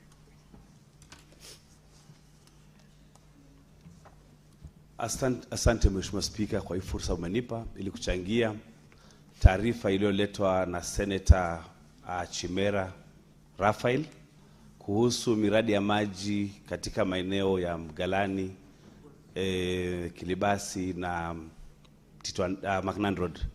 Mheshimiwa Spika, haki ya maji ni haki ambayo iko katika ibara ya 43 ya katiba, na ni vizuri tungangane na kushinikiza serikali ya kitaifa ili itekeleze ama itekeleze mradi wa Mzima tu na Mwache Damu ambao utapelekea kupelekewa maji watu wa Macnan Road, watu wa Kilibasi na watu wa Makamini. Mheshimiwa Spika, hayo ni maeneo naelewa vizuri, manake haya maeneo yamepakana na Taita Taveta. Kabla ya mwaka wa 1961 maeneo ya Macnan Road na Kilibasi yalikuwa Taita Taveta, kwa sababu Taita Taveta ilienda mpaka karibu na Taru, Mheshimiwa Spika. Kwa hivyo nashukuru Mheshimiwa Chimera kwa kuleta hii taarifa, kwa sababu hawa watu ni haki yao wapate maji. Lakini kihistoria, Mheshimiwa Spika, nimesema kwamba haya maeneo yalikuwa Taita Taveta, na ningependa kusema kwamba ni vizuri tufuatilie ile mswada ambayo ililetwa na Mheshimiwa Senator Kajwang kuhusu county boundaries ama mipaka, kwa sababu hii sheria ni mara ya 4, Mheshimiwa Spika, inapita na inapatiana njia za kubadilisha ama kurekebisha ile mipaka ambayo ilikuwa imechukuliwa. Mwaka wa 1961 aliyekuwa mkuu wa wilaya ya Taita Taveta aliandikia barua mkuu wa wilaya ya Kwale achukue maeneo ya Macnan Road. Na mpaka sasa, Mheshimiwa Spika, ukiangalia kule Macnan Road, shule kama Mbele Primary wanatoa walimu Taita Taveta. Shule kama Mbele Secondary imejengwa na pesa za CDF ya Voi. Kwa hivyo, Mheshimiwa Spika, ni vizuri kama kuna njia ya kufuatilia ili huo mswada ambao unapelekea kurekebisha miradi mipaka wa Senator Kajwang ufuatiliwe, uko katika bunge ya kitaifa, upite, ili ile dhuluma ya kihistoria ya kuchukua maeneo ya Macnan Road, Kilibasi ambayo yalikuwa Taita Taveta ipate kurekebishwa, Mheshimiwa Spika. Kwa hivyo mimi napenda kusema hilo. Na la pili, tuliambiwa na waziri kwamba Mwache Dam iko karibu kuisha, na kwamba kufikia Septemba mwaka huu itakuwa imeanza kujazwa maji, na miezi 16 itakuwa imejaa tayari, ambayo itapeana maji Kwale na Mombasa, na yale maji ambayo yanatoka Mzima basi yatapunguzwa na kupata. Senator Fernande. Thank you, Mr. Speaker. I just wanted to comment on the statement brought by Nairobi Senator on the voting rights of the police. Mr. Speaker, under Article 38, everybody has a political right to be a voter, to register, and to vote. Mr. Speaker, I think the IEBC must put in place necessary mechanisms, including people who work in security service, the police officers. We appreciate they provide essential services. But it is the duty of the IEBC to ensure that no voter is disenfranchised. All police officers, all people who work in essential service and security sector must and should be allowed to vote to the candidate of their choice, Mr. Speaker, because, you know, with the 50+1, you need each and every vote that is needed. Even when you go to Uganda, Mr. Speaker, you are aware even the army participate. The People's Army participate. They also get elected and sit in parliament. But I'm afraid that one cannot apply in Kenya, where you have military sitting in parliament. It will be scary. Mr. Speaker, I'm aware also there is a bill that has been proposed, Elections Amendment, where they are proposing to delete Section 39 of Elections Act, where there is intention to ban the live streaming of results. I think, Mr. Speaker, when that bill comes, I think it will disenfranchise, undermine Article 38 on political rights, Mr. Speaker. I have read the bill and the proposed amendment, Mr. Speaker. We should allow the live streaming of elections from the polling station, because the law is very clear that the results that are declared at the polling station is final, but it should also, as provided by Section 39 under the Elections Act, and we did debate last session, Mr. Speaker, we did pass raft of amendments, and we ensure that the issue of live stream should be allowed. And I think when that bill comes, I want to advise the minority leader and majority leader to abandon that route, Mr. Speaker, so that we don't need to undermine the political election freedoms that we have had in the country. Finally, on the issue of River Yala, Mr. Speaker, I was told there is a market, we have a market in Western called Lubao, where you sell dogs. So if Chinese have started eating dogs, they should just go to Lubao and buy those dogs, Mr. Speaker. And we have so many dogs in Nandi, which we can take to Lubao and they can buy. But the point I'm trying to make, we should ensure that any person who is dredging River Yala, we must protect our environment. Mr. Speaker, we need to relook even licensing.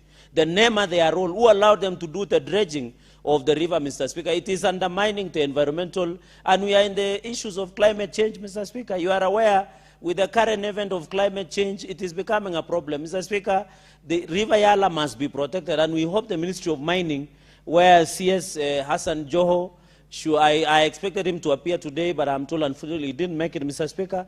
But he should appear and share to the country what is it really happening with the dredging in River Yala. And I hope CS Joe can stop it before he appears before this House, Mr. Speaker. I yield back the mic and I thank you.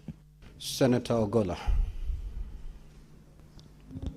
Honorable Speaker, I thank you and I for getting the opportunity to comment on the statement by Senator Mofaya, amongst other very outstanding statements that have been brought by colleague senators. The statement by Senator Mofaya talks about the status of projects in counties by the year 2022. Honorable Speaker. Honorable Speaker, I would like that committee to take back the year, the concern and the attention of these projects, some of them that date back to even the first 5 years of devolution. Honorable Speaker, devolution was meant to empower our people and not to disempower them. There are business people that have closed shop in counties because they have never been able to get their payments for even the last 10 years, Honorable Speaker, and it must be treated as a sign of inhumanity, Honorable Speaker. Honorable Speaker, in this Senate, we have talked about the issue of pending bills. I do not know for what reasons heads of governments in county governments pay their bills on a preference list rather than on an aging list that has been discussed here, Honorable Speaker. So counties, business people must be empowered, and there must also be an issue of equity. Honorable Speaker, when we get to health in the counties, the situation in some counties is getting very bad, to the extent that counties or county governments are giving credence to forces that have been saying that health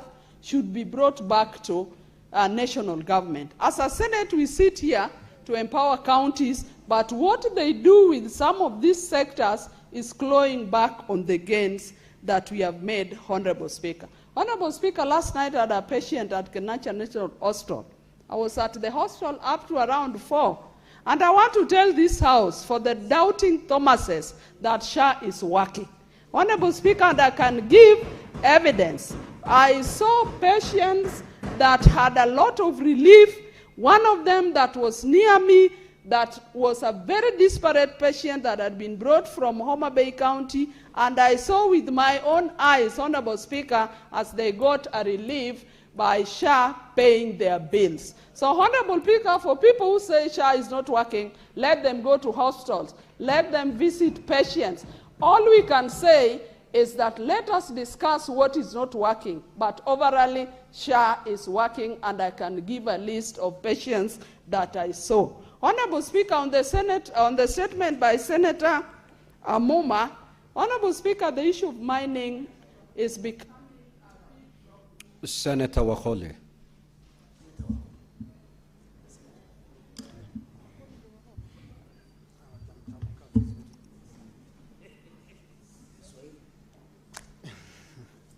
Asante Mheshimiwa Spika kwa nafasi hii ili niweze kuchangia hoja ambazo senators wenzangu wanachangia.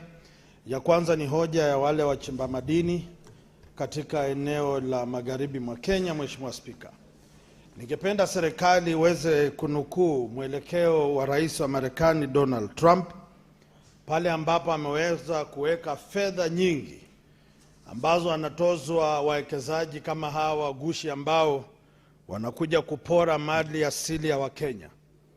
Ningependa kuomba senators wenzangu walio katika kamati hii ya mazingira tuweze kubuni mswada, kwa sababu Mheshimiwa Spika, kama hawa watu hawana vibali vya kuchimba madini na kufanya mambo haya katika mito na maziwa yetu, lazima wakamatwe. Mheshimiwa Spika, isiwe kana kwamba wanatoka nchi tajiri na sisi japo kwao tunajikakamua kuinua uchumi wetu, sasa wanakuja tu kuvuna kile ambacho wajapanda.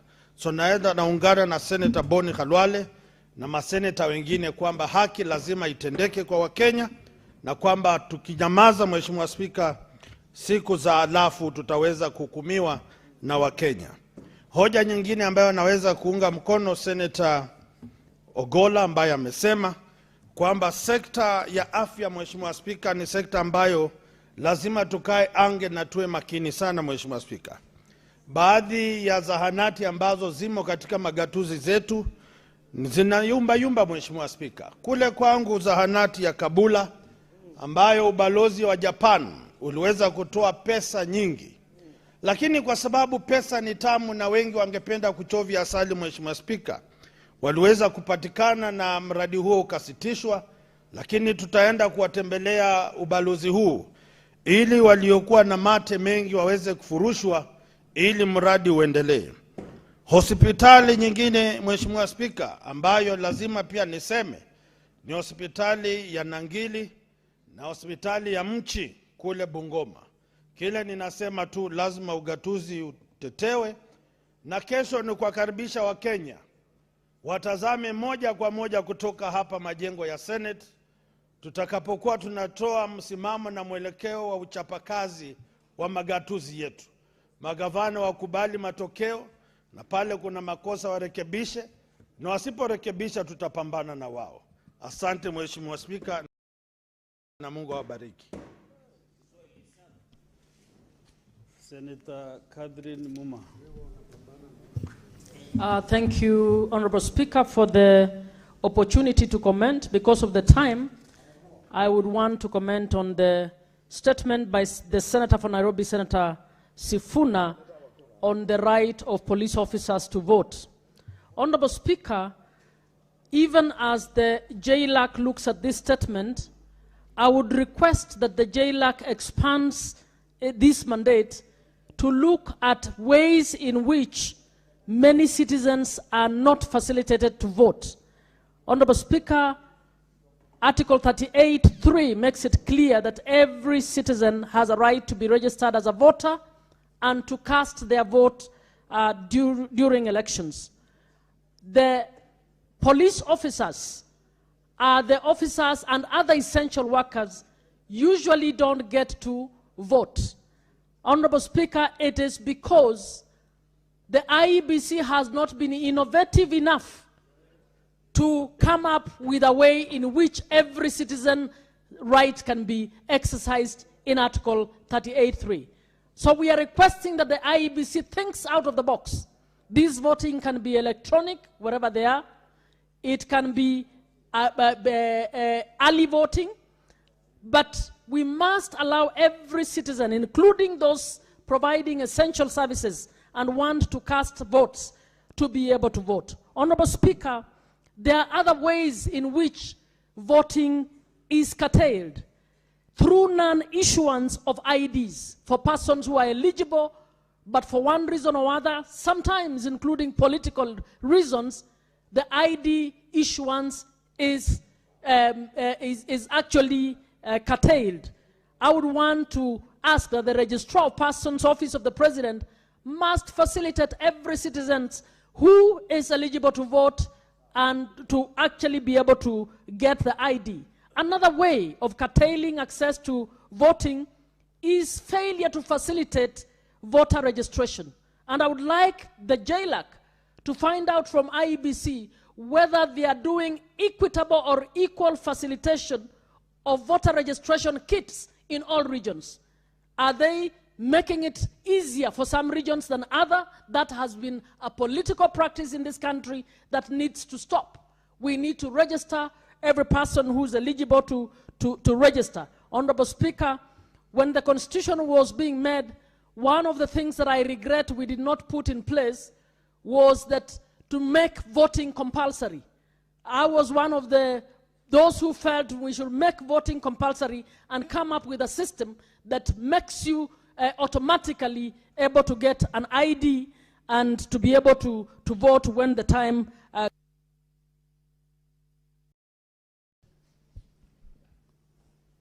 Senator Catherine Muma, you are on the high seas. I want to give you 1 more minute to conclude your thoughts. Thank you very much, Speaker. And my point was that the IEBC should recognize that it is an independent Constitutional Commission that must facilitate the delivery on the right to vote and must work on all issues, including calling out those who curtail the vote through goonism. Honorable Speaker, goonism is another strategy that people use to ensure they scare away people from voting. And IEBC needs to pronounce itself on this issue. The Kenya National Commission on Human Rights needs to pronounce itself on this issue. And I would ask that JLAC engages with all these institutions so that we can hear their voice and we can see every citizen who wants to vote to be facilitated to be able to vote. I thank you, Mr. Speaker, for the extra time. Senator Munyihaji Faki Mohammed.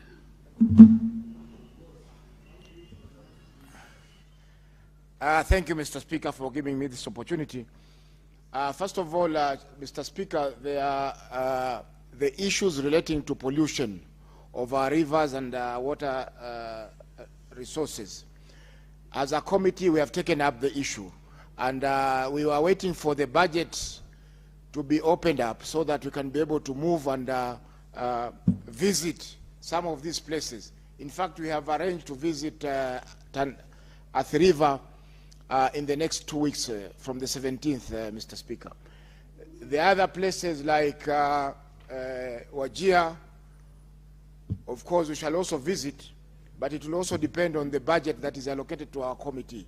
Our committee, Mr. Speaker, sir, has a lot of activities. We are in charge of the land administration, we are in charge of natural resources, we are in charge of water, climate change, environment, waste disposal, almost 10 items, Mr. Speaker, that are supposed to be handled by our committee. Yet we receive the same budget with the cohesion committee, the same budget with the agricultural committee, with the same budget with the delegated legislation committee, of which I am a member. So, Mr. Speaker, we are a bit handicapped because of the activities that we are supposed to do. However, it is the task and the responsibility of this committee to be able to deal with those issues that have been highlighted by members. Just the other month, we were in Kakamega, Bushiangala, where Senator Muma had presented a petition. Number two, Mr. Speaker, I made a statement in this House on the issue of the cartel-like behavior that is being perpetrated by airline companies, in a sense that the tickets are always changing. For instance, this weekend, traveling from Nairobi to Mombasa, you pay a minimum of 20,000. Yet the Transport and Infrastructure Committee that was tasked to consider the statement has not done anything about the statement for the last almost 8 months. Mr. Speaker, I don't know how we are going to tame this, because this is against the Competition Act, Cap 504. There are guidelines which the Competition Act is supposed to give to this airline company so they don't exploit members. For instance, how do you charge, for instance, between Mombasa and Nairobi? You go to Skyward, they are charging you 20,000. You go to Jambo, which came in as a budget airline, is even now charging more than Kenya Airways. This is not fair, Mr. Speaker. So I want to, Mr. Speaker, to implore the committee to call the competition.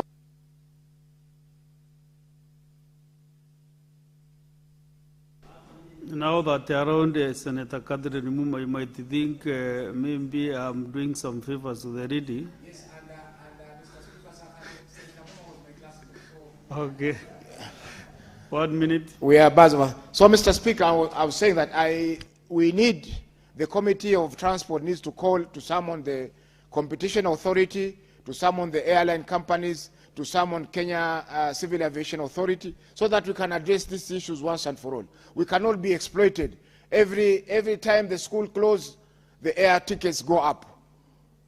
Every time you have a small holiday, people want to go for holidays, tickets go up. As Kenyans, you are being exploited, Mr. Speaker. Thank you. Senator Joyce Korir.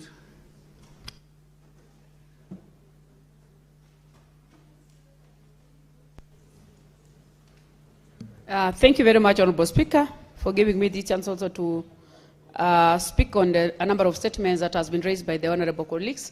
And I will start with the statement that was raised by Honorable Mondet on the issue of the air pollution in Athi River. Honorable Speaker, as far as we are embracing the private investors in this country, Honorable Speaker, it is the duty of the government to make sure that the citizens are protected, Honorable Speaker.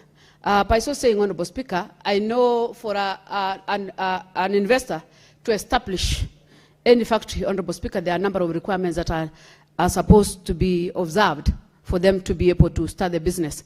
And Honorable Speaker, sometimes we may be only pointing our fingers at NEMA, Honorable Speaker, leaving aside the county government, the ministry, the relevant ministry, Honorable Speaker, yet this is a collective responsibility, Honorable Speaker. So I would want to ask, Honorable Speaker, that the committee, I want to thank the committee for prioritizing to visit the site in 2 weeks' time, but I want to say, Honorable Speaker, it would be prudent for the committee to also call upon all the stakeholders so that at the end of the day, they should be able to tell the number of licenses that have been given, what it was contained, because at the end of the day, every document that has been given to them as some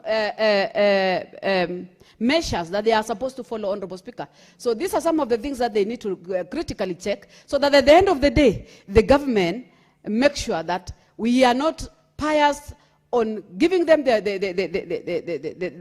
opportunity to run their business, because at the end of the day, they give our youth job opportunities, but we also have to look at the health-wise of our people, Honorable Speaker. Not only in Athi River, even the trenching that is happening in River Yala, Honorable Speaker, which has been raised by Honorable Halwale. I want to say, Honorable Speaker, there are a number of issues that has been raised. And I want to say that we support the honorable colleagues, because at the end of the day, they come from those particular regions. And I want to say this, that it is prudent for maybe the honorable members and Honorable Muma, who brought them the statement before the floor of this House, to really get us the facts of a number of issues that has happened, or a number of mistakes that have been happening in around these areas, Honorable Speaker, be it the people who have lost their lives, be it the children who have been raped, because that is the allegation that was raised, be it all those issues that, Honorable Speaker, are making the honorable members to feel that these people are infringing the rights of the Kenyans. So, Honorable Speaker, I don't want to say much. There is also the statement that was raised by the Honorable Sifuna, the Senator for Nairobi, on allowing the police officers to vote. I think it's a right for everyone to vote. So it's only now upon the committee and the relevant authority to look at the measures of putting it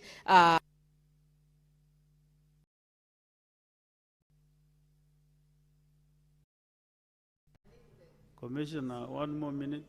Today I have some 3 minutes, so take 1 minute. Yeah, thank you, Speaker, for giving me the additional 1 minute.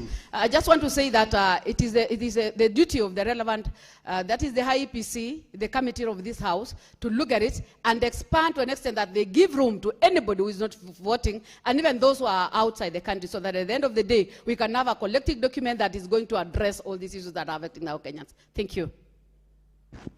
Senator Professor Margaret Kamar. Deputy Speaker Emeritus. Thank you, Mr. Speaker, for the opportunity to comment on one statement from Senator Muma on mining. Mr. Speaker, mining is a regulated activity in this country. We have the Mining and Minerals Act, that regulates how we do mining. When the committee sits to address the issues which have been articulated very well by Senator Muma, I would like to suggest further that they need to actually highlight activities that have not been captured by the law itself. This I'm saying, Mr. Speaker, because when she refers to mining along the riverbanks, it is not part of what is being regulated. Is because it is not even expected. In fact, mining in rivers was this thing they used to call the Karaya mining, which was done by artisanal miners. It is what was done by villagers around the river, but it was not really an approved activity when it comes to mining. So, Mr. Speaker, I'm asking the Committee of Lands and Environment, and I'm glad a member or chair has articulated very well the shortcomings that they are having even when they are dealing with these issues. And in that, I think it is very important that they go deeper. Let's look at the weaknesses of the regulations that we have today. Let us look at the weaknesses in terms of the machinery. Because Senator Muma has raised the issue of machinery. Was it approved? Was not approved? But what does our law say as of now?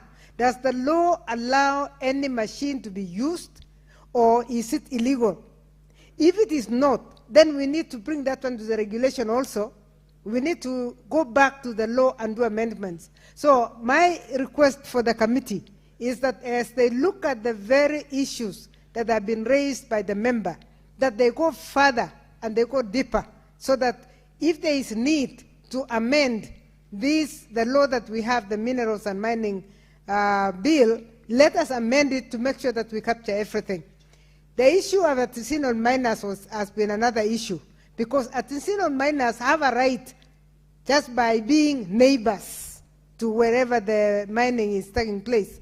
But we know that most of the mining companies have used them and damned them. They have even pushed them out of where they would be earning their own income. Again, let them look at that and see what can be done. Thank you, Mr. Speaker. See, professors are able to manage their time, and not like my other colleagues here. Senator Mutinda, last but not the least on statement, Senator Mutinda Tabitha.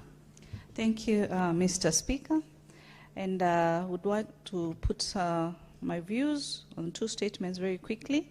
One by Senator Catherine Muma in regards to the issue of River Yala, Mr. Speaker. Mr. Speaker, she has directed this statement to the Committee of Lands and focused the issues to NEMA. But I would wish that as much as the committee will be undertaking to look into these issues, a step back should be taken on the Ministry of Mining, because it is the same ministry that gives licenses for these investors to be able to undertake the mining procedures and all that. As much as, yes, the other stakeholders like NEMA are involved on certification, but this matter should just not end at NEMA, but should go further to what kind of investors are these who then do not care about our local or our natural reserves like River Yala, among many others, Mr. Speaker. This is a matter that should go beyond NEMA, and the minister should be able to bring to light this kind of investor, because they must have been given the conditions, the terms and conditions to adhere to, so as to avoid this kind of issues and this kind of negligence to our natural resources. Very quickly, Mr. Speaker, is on the statement by Senator Sifuna, my senator of Nairobi, in regards to the right of voting for our police officers, Mr. Speaker. Police officers in this country are Kenyans. They have a right to vote as per our Constitution 2010. As per our Constitution, again, Article 43, Mr. Speaker, they have a right to diligent, dignified living, health, and all that, Mr. Speaker. And, Mr. Speaker, it is fair for every Kenyan, either in this country or abroad, to be able to have a right to exercise their voting rights, Mr. Speaker. And narrowing it to our police officers, Mr. Speaker, they do play a very critical role during our election period, Mr. Speaker. It will be fair that through the Committee of Legal Affairs and Justice, Mr. Speaker, the IG should be able to tell the committee or the House on how the officers that would have been deployed to their different locations would be able to exercise their vote. Would it be fair 3 months before elections, you find that all officers have been deployed and them being given an opportunity to change their vote within that particular region that they have been deployed, so that they can be able to be the first people to vote and continue doing their work of providing security and ensure that the process is fair, Mr. Speaker, because they are Kenyans, Mr. Speaker, and we ignore this particular fact, Mr. Speaker, then it will not be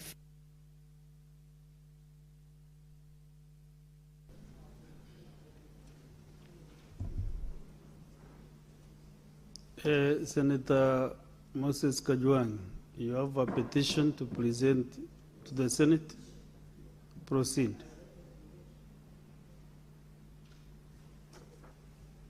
Have the mic. Thank you, Mr. Speaker, sir. Pursuant to Standing Order 236-2A, I rise to present the following petition. Petition on the unregulated establishment of commercial fish cages in Mbita, Mfangano Island, Rusinga Island, Sindo, Gingo, and Ngode Island in Lake Victoria. We, the undersigned, citizens of Kenya and investors in the tourism and hospitality sector, particularly in beach hotels, resorts, and ecotourism within Mbita and Rusinga Township, Homa Bay County, draw the attention of the Senate to the following. Number one, that while we recognize and appreciate the potential of aquaculture as an economic driver in Kenya, the current trend of placing unregulated industrial cages within the Lake Victoria for fish farming directly affect the ecosystem of the lake. Number two, that the negative effects of the cages extend to affecting the potential of local tourism, public health, noting that the cages have been placed in the immediate proximity of hotels and resorts within the lakefront. Number 3, that affected residents, investors, fishermen, and transporters have suffered the extremely challenging conditions characterized by contamination of water, which compromises the quality and standards as a result of organic waste generated from the cages, thus violating Article 42 of the Constitution of Kenya, infringement of the riparian access rights, thus blocking legitimate recreational water use, increasing the number of boat accidents in the lake, especially in the nights, thus affecting lake transportation, interference with the fish breeding grounds, leading to dwindling stocks of free-range tilapia and Nile perch, which has largely affected small-scale fishermen's major source of income. Destruction of recreational water tourism, completely blocking safe areas for boat rides, swimming, sports fishing, jet skiing, cruises, and lakeside dining for tourists. Severe visual and aesthetic pollution and water odor. For example, cages erected in bays like Ngode permanently contaminate the water given limited circulation of currents for natural water purification. Prevalence of waterborne diseases in the lake region, considering that the residents use the same lake for water for domestic use. Number 4, Mr. Speaker, that taking into account that if the controls and regulative measures are not put in place, these will undermine the efforts of the national government through the Ministry of Tourism and the Tourism Board of Kenya in promoting the Western tourism circuit, particularly Lake Victoria. Number 5, that the placement of cages in the lake has violated Articles 19 and 42 of the Constitution on public participation and stakeholder involvement in such important decisions that directly affect livelihoods and a right to a clean environment respectively. Number 6, that the petitioners have made the best efforts to have the matter addressed by the relevant authorities, including the State Department of Fisheries and Blue Economy, the County Department of Fisheries and Livestock, and the Association of Cage Farmers, all of which have failed to give a satisfactory response.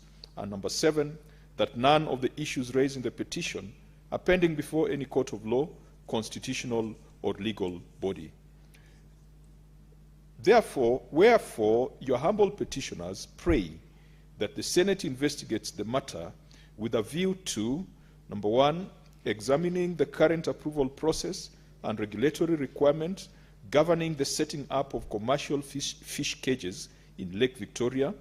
Number 2, determining the level of compliance by the relevant regulatory bodies with the applicable legal and regulatory framework relating to licensing, environmental impact, community social responsibility, designation of exclusive industrial aquaculture zones, public participation, and stakeholder engagement, particularly the involvement of beach management units and other core users.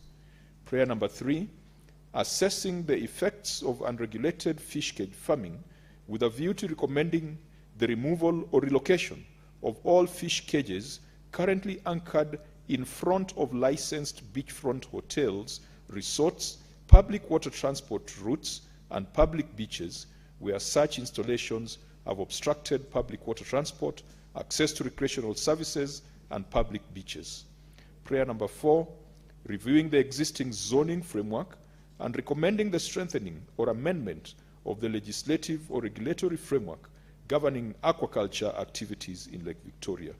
Prayer number 5, establishing the reasons for the failure by farms operating fish ponds and fish cages within the aforementioned areas to install water treatment plants, develop and implement appropriate waste management frameworks, cease the continuous discharge of untreated pond wastewater and disposal of dead fish into Lake Victoria, and number 6, the Senate to make recommendations that it deems fit in regard to the petition. Mr. Speaker, this petition has been signed by Magdalene Munyao, Joseph Ongoro Osunga, Bernard Mbeo, Michael Ochieng, Brian Odinga, Samuel Okudo, Evelyn Achila, Ouma Stephen, Okeo Suleiman, Felix Otieno, and submitted by the Senator for Homa Bay, the Honorable Moses Otieno Kajwang.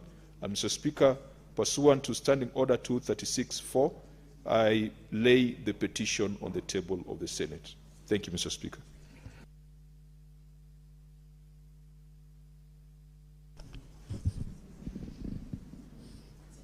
Under Senators.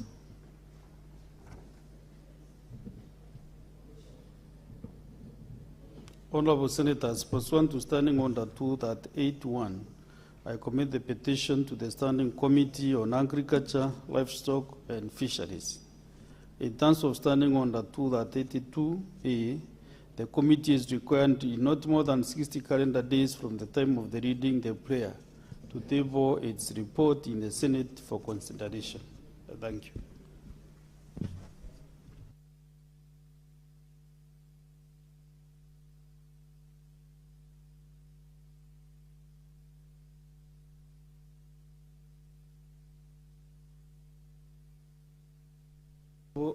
Honorable Senators, I want to reorganize the order of business this afternoon. Appearing from order number 8 to order number 10, those are divisions. Order number, I defer those orders. Order number 11, 12, 13, 14, 15, 16, all the way to 21 are also defined. So we go to order number 22, Clerk. Order number 22, motion, report of the Standing Committee on Devolution and Intergovernmental Relations on the cooperation agreement between the national government and the national city-county government. The Chairperson, Standing Committee on Devolution and Intergovernmental Relations, Senator Abbas.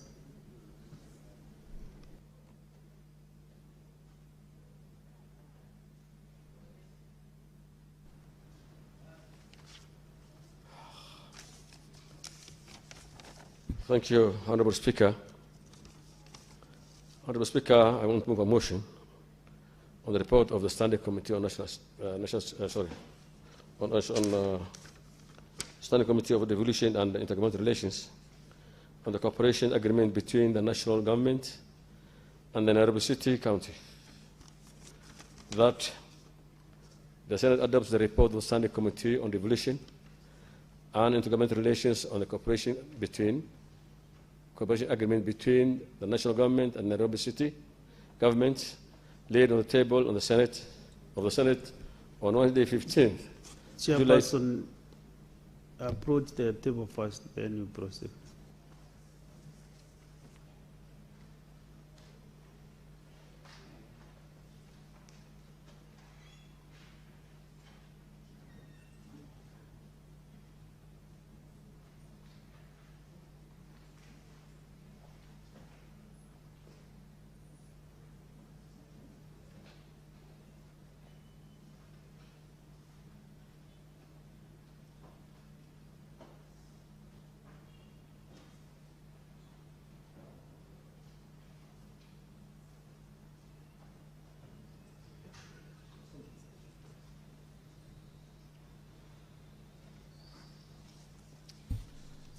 Honorable Speaker, I beg to move the motion on devolution, of the report of the Standing Committee on Devolution and Intergovernmental Relations, the cooperation between the national government and Nairobi City government. Honorable Speaker, the Committee of Devolution did execution of the use agreement between the national government acting through the Prime Minister, Cabinet Secretary, the Prime Cabinet Secretary, and the Cabinet and the Foreign Relations. The Cabinet Secretary and the Cabinet Secretary. Oh my God! Through the Prime Cabinet Secretary and Cabinet Secretary of Foreign Affairs and Diaspora Affairs, and the Nairobi City Government on 17th February 2026 at the State House in Nairobi. Honorable Speaker, the agreement was made pursuant to Section 8 of the Urban Areas and Cities Act, established a framework for collaboration between the two levels of government on refuse collection, solid waste management, county roads, street lighting, markets, housing infrastructure, water and sanitation within Nairobi City. It is supported by two tiers of governance, structures comprising of steering committee and implementation committee.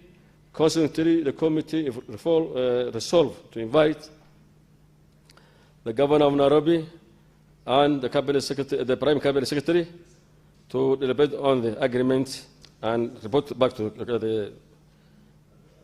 the House. Honorable Speaker, the committee had time to interrogate the two parties involved, and we found out, while interrogating, we found that this agreement was made between the two parties, that is the national government and the county, the city county government, that is Nairobi City, and it was in this course that the committee engagement, that the committee learned that first time there was the existence of a series of white papers developed by the national government under the program referred to as the Nairobi Rising Program. The Prime Cabinet informed the committee that these white papers were intended to operationalize the agreement. He listed them before the committee, but did not submit them for the committee's review. He then explained in summary the content of each of these papers as follows. Paper 1, that is white paper 1, deals with water, sanitation, and focuses on addressing the key aspect of water challenges in Nairobi. Having known that Nairobi today is faced with a lot of challenges on water issues, and I think it is the right time for the government to intervene.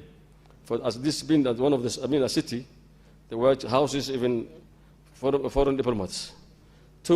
White paper 2 deals with safe streets, which focuses on upgrading of roads, bridges, and installations of up to 50,000 street lights within the city.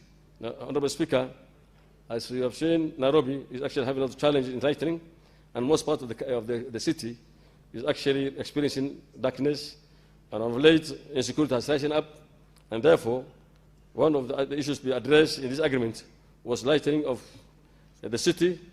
Up to 50,000 street lights was supposed to be put the city. Paper 3, white paper 3, deals with the markets and urban economy with focuses on the formulation of informal trade and development of market infrastructure. White paper 4 is on legal issues, finance, governance, and communication. This provides legal structure for anchoring the cooperation agreement. White paper 5 is on environmental and green development. This takes to the issues of Nairobi River, regenerations and waste to energy opportunities, which includes the infrastructure required for the affordable housing positions of Nairobi as a city that can benefit for green finances. Paper 6, the white paper 6 focuses on flood resilience. This provides an integrated approach to urban water management, development of flood master plan, and urban planning reforms. Honorable Speaker, as you're hearing now that we're experiencing, these countries experience El Nino, I think this is actually a very good approach that will be able to help the city. White paper 7 deals with urban security. This provides for the establishment of Nairobi Metropolitan Service Framework. The proposal establishes a dedicated ward-structured community-embedded Metropolitan Police formation within Nairobi Police Service. This will establish a dedicated police service without having to amend the National Police Service Act. They presented, however, we observed that Nairobi City, Machakos, Kiambu, and a section of Kajiado counties are within the metropolis, and so the Metropolitan Police Service will help in giving more focus to improve the security within the large metropolis. Then this particular matter shortly. will be able to improve the security within the areas mentioned. Honorable Speaker, during the consideration of this agreement, the committee has appraised 2 of constitutional petitions filed before the High Court of Kenya in Nairobi, challenging the agreement. These are constitutional petition number E104 of 2026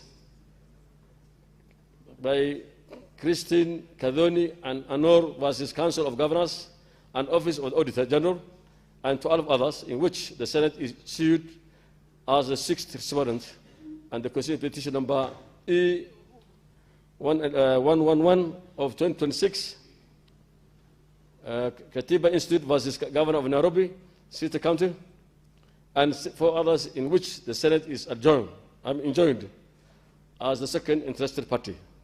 Honorable Speaker, 4 petitions challenged the constitutionality of the agreement on grounds including violations of functional integrity of Nairobi City County, failure to conduct meaningful public participation prior to execution of absence of county assembly approval, failure to involve the Senate, and the violation of the constitutional framework for the public finance.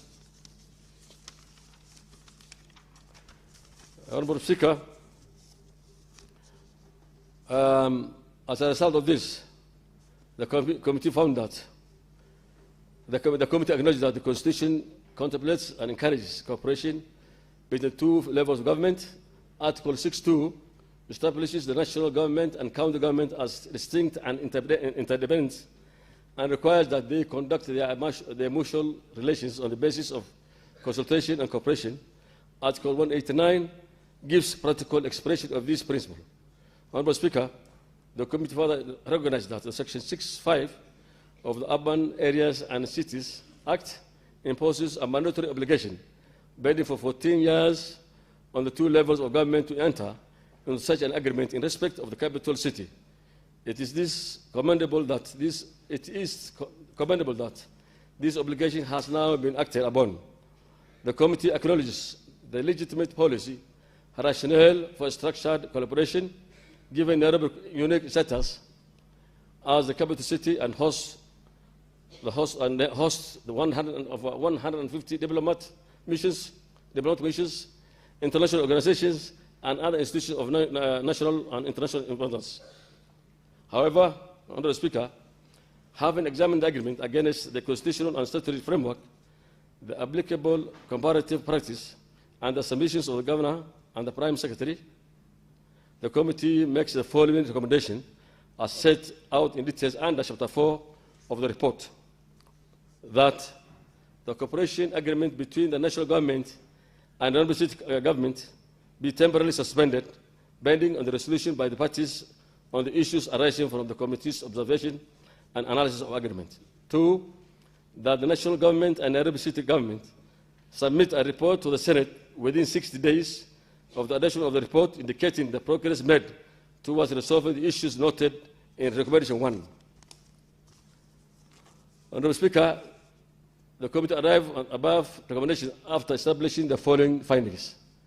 1, on the constitutional framework, the governance structure established under the agreement vests policy level oversight in a steering committee dominated by national government representatives, while the governor shares only the implementation committee. This leaves unclear whether the arrangement in substance remains one of the cooperation under Article 189 or has taken on the characteristics of transfer of functions under Article 187 without the safeguards that will ordinarily attain such transfer. 2, on financing, the agreement is silent. The agreement is silent on the source and mechanism of financing for this implementation. The figure of 80 billion cited as a cost of implementation appears nowhere in the text of the agreement. Its only source is an oral submission by the Cabinet Prime Secretary. The committee further established that an allocation of 270 million had already been made in the financial year 26-27 budget estimates for the improving of Nairobi roads through the Kenya Urban Rural Authority. Account functions for direct expenditures by national government agencies rather than as a conditional allocation for the county government. It is not an additional allocation. 3, on public participation. The exercise conducted on the agreement took place after its execution and after it had already came into force. 4, on legislative oversight. The agreement does not provide any reporting to the Nairobi City County Assembly or to the Senate, notwithstanding the commitment of substantial public resources that the implementation of core can be, used for, to function the agreement. 5, on the implementation, White Paper 7 under Nairobi Rising Program, proposing the establishment of Nairobi Metropolitan Police Formation, was presented to the committee as part of the framework for implementing the agreement. Yet, neither the Nairobi Rising Program nor the White Paper 7 is referenced anywhere in the text of the agreement itself. Mr. Speaker, this means that a proposal to establish Nairobi Police Formation, a new formation police covering not only Nairobi, but also covers parts of Machakos, Kiambu, Kajiado counties, is being implemented in the name of agreement that says nothing about it, because it is not inclusive. The other counties have not been involved in the agreement, but still it has been extended to those counties. Honorable Speaker, it's on the basis of these 5 findings that, taken together, the committee arrived at its recommendation that this agreement be temporarily suspended rather than allowed to proceed in its current form, pending the resolution of the issues identified. Honorable Speaker, the committee wishes to explain it is reasoning for this point that none of the 5 findings have outlined go to the disability, outlined to go to the desirability of cooperation between the national government and Nairobi City County. They go to the manner in which this particular agreement was structured and executed. These are not defects that require the committee to reject the agreement outrightly, nor are they defects the committee can responsibly overlook by proving that the agreement is as it stands. They are the defects capable of being cured. It is for these reasons that the committee has recommended suspension and not rejection, to allow the parties an opportunity to correct these issues and to return with agreement that this House and the people of Nairobi can have coverage in fulfilling. Honorable Speaker, may I take this opportunity to commend the member of the committee. I also wish to thank the Office of the Speaker, the clerk, and lastly, I wish to thank the Prime Minister, Cabinet Secretary of the Prime Cabinet Secretary, and the Governor for giving us the audience and hearing to the committee and for their participation. Honorable Speaker, it is now my pleasant duty and pleasant to stand order 2284A to present the report of the Standing Committee on Devolution and Intergovernmental Relations on its consideration of the cooperation between the national government and Nairobi City County government. Honorable Speaker, with these many remarks, I wish to move this motion and request the House to adopt the report of the Standing Committee on Devolution and Intergovernmental Relations on the cooperation agreement between Nairobi government and the national government and Nairobi City Council, city government. And I beg to ask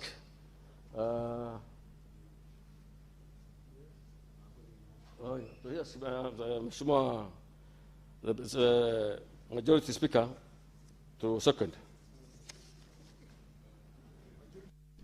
Majority Whip, Senator Wakoli. Thank you. Asante Mheshimiwa Spika kwa nafasi hii. Naona lugha inaendelea kuwa na msamiati wa spika wa wengi. Bila shaka lililopangwa na Mungu litatimia siku moja.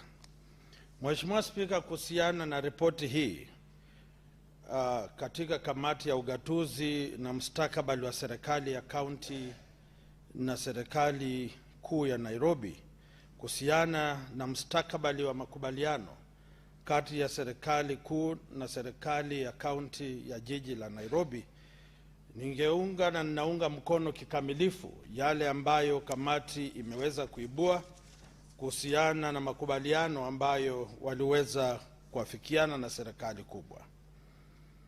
Hii ni ishara tosha kwamba kamati hii ya ugatuzi inaelewa majukumu ya serikali ya kaunti na kwamba yote ambayo ameeleza kwa kina ni kuhakikisha kwamba ugatuzi na mamlaka ya kigatuzi yanalindwa kwa udi na uvumba ili wakaaji wa jiji la Nairobi waweze kufurahia. Vile vile ameweza kutaja tu kwa kifupi, Mheshimiwa Spika, kwamba wanakamati walijitolea muhanga kulipa jambo hili umakinifu wa kutosha, na akataja vile vile watumishi wa serikali ambao walitenga vile vile muda wao kukutana na wao na kuhakikisha kwamba mambo yanawekwa kinagaubaga. Sina mengi ya kusema, lakini kwa sababu mambo haya yamo katika kumbukumbu ya bunge na yamo katika kamati ama katika jalada ya maelekezo ya kamati chini ya mwenyekiti, ningependa kuunga mkono na nashukuru Mheshimiwa Spika. Asante.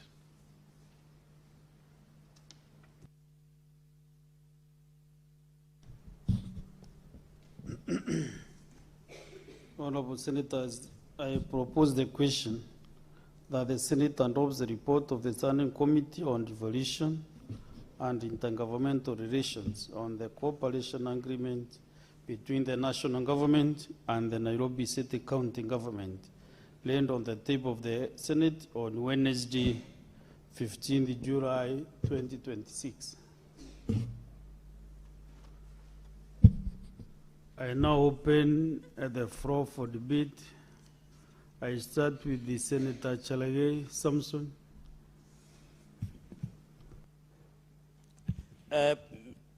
Mr. Speaker, I want to thank the Committee of Devolution and Intergovernmental Relations for speedy tabling of this report. I think on this matter, the committee has been very effective and efficient.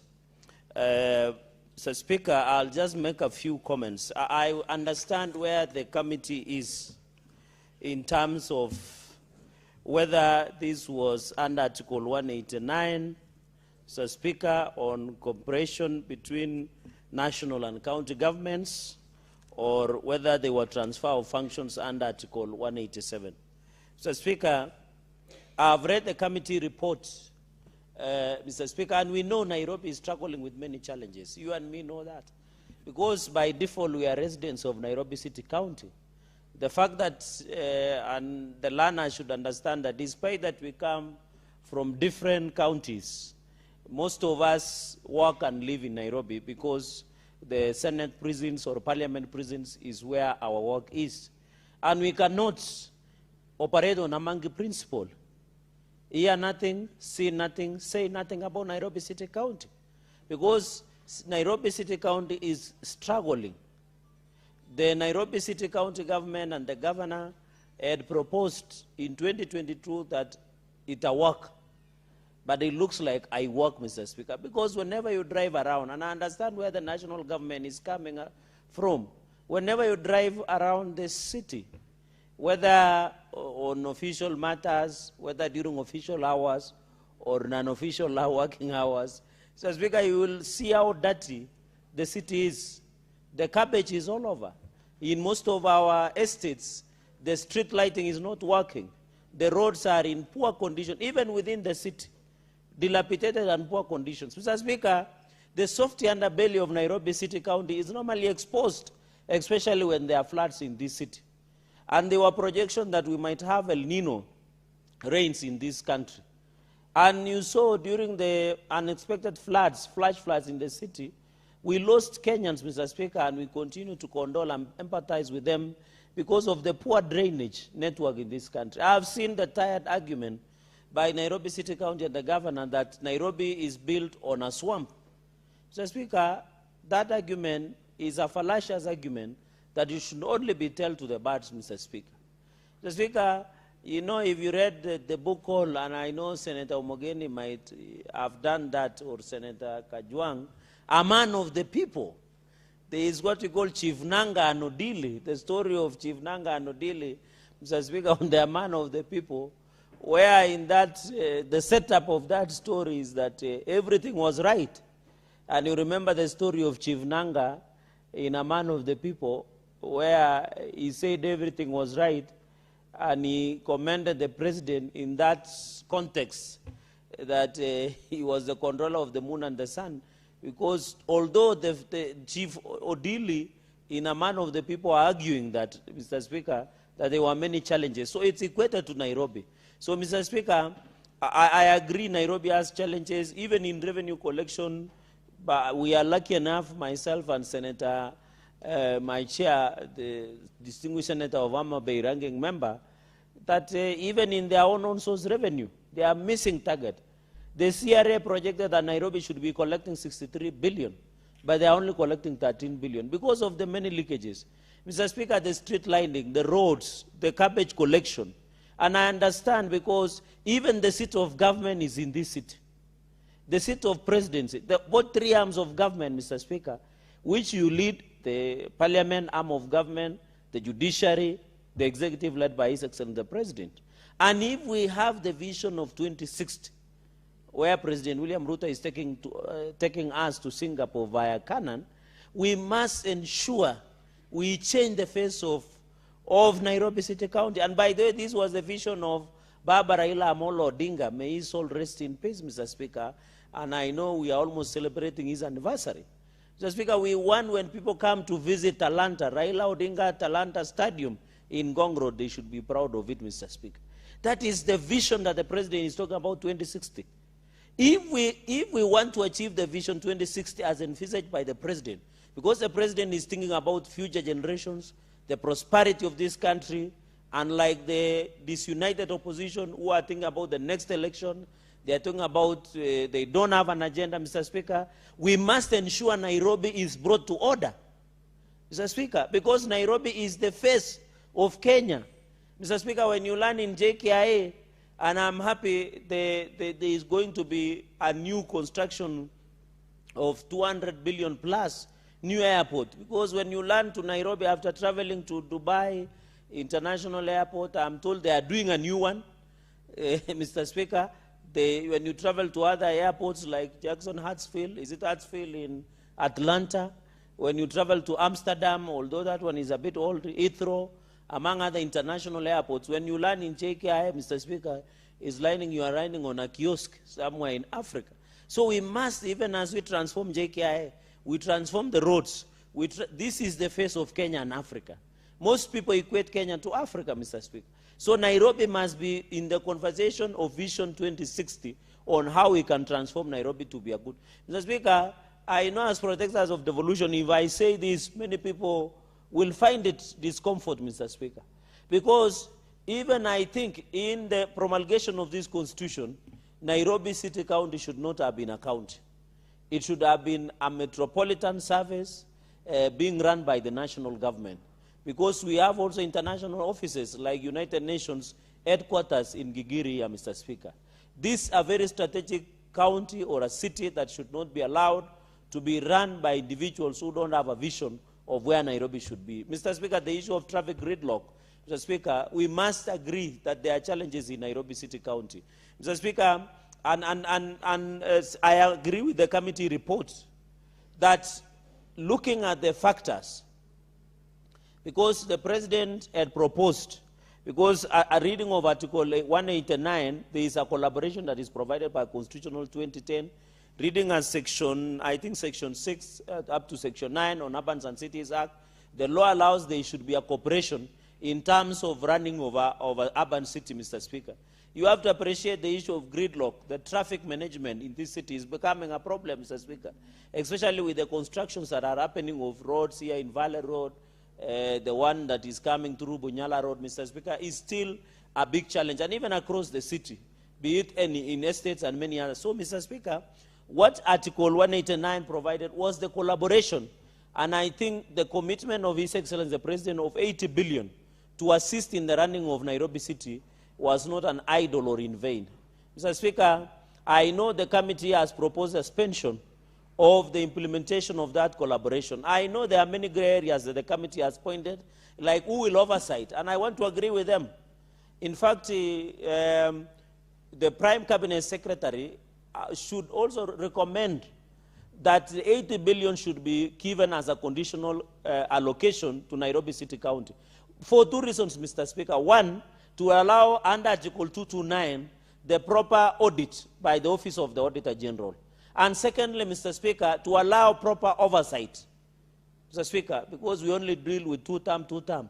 So we want to ensure that, one, the OAG can look at the audit, because you can audit that money that belongs to the public when it is given as a conditional allocation, and will pass as a Senate or as a Parliament. Secondly, Mr. Speaker, is also to allow Nairobi City County Assembly to oversight the use of that money. And even the Senate through the Public Accounts Committee, Mr. Speaker. So that is the whole lesson, so that we have sight of the money being allocated. Because now the 80 billion being allocated by national government, does the Constitution under Article 96 allow the National Assembly to oversight the 80 billion given to county? It will not be very neat, Mr. Speaker. And I agree with the committee that on those, based on those arguments, I agree with them that the implementation of this collaboration framework, not to undermine it, not to object it, not to block it, but to give chance to the parties to give us a legal framework. If today the President, and I want to say this with a lot of tremendous, and the Prime Cabinet Secretary, if today they bring an amendment to Conditional Allocations Act, Mr. Speaker, I can tell you we'll use 159 of Eliud Kipchoge to pass that in conditional allocation. Because we know Nairobi has so many problems that the current county governor and county government cannot fix, that the President has tried to intervene. So, Mr. Speaker, I agree that let us suspend so that we have clarity on how these matters shall be done. And I wish the Nairobi City Senator would have been here so that we can also get a perspective on the oversight aspect, Mr. Speaker. But nowadays, since he is busy campaigning for the higher offices, he might not be very keen on Nairobi matters. But since Senator Kajwang is here, he will give us a different perspective. Mr. Speaker, the third point I wanted to make is on the issue of security in the city.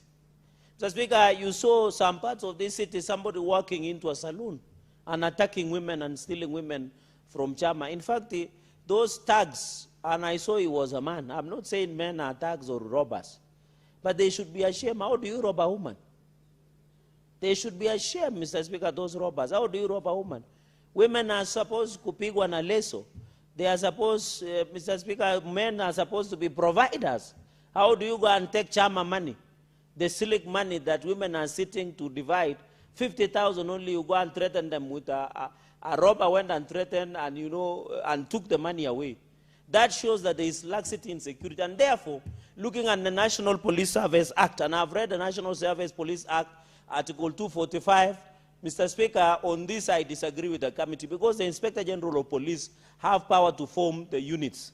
Because I have seen, Mr. Speaker, you saw the village elders were accompanied by assistant chiefs and chiefs, Mr. Speaker.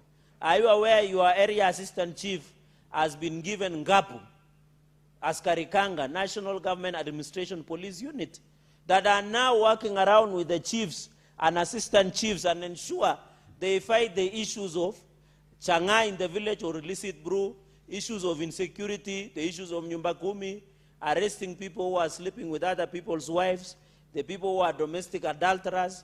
Mr. Speaker, that Ngapu has been created and assigned to the chief officers. You remember, and the stock theft unit also has been formed.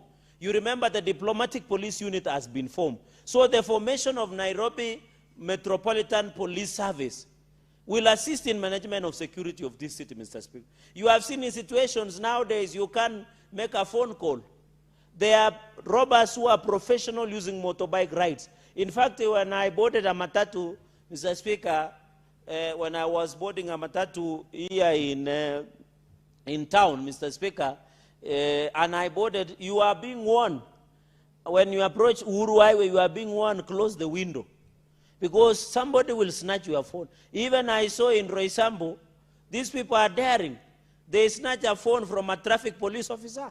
How can you steal from a police? Mr. Speaker, that is interesting. How daring are these robbers nowadays? How do you steal from a police, Mr. Speaker? It is like throwing a stone into a police station, Mr. Speaker. I was shocked that the police officer, nowadays, you are even calling as you walk. You are advised not to hold your phone because the riders who are robbers are taking advantage, Mr. Speaker. These security lapses, Mr. Speaker, even here in Uhuru Park, here in the green terminus, this green terminus where the underground will be done has now been turned to the den of thieves and criminals here in Green Park.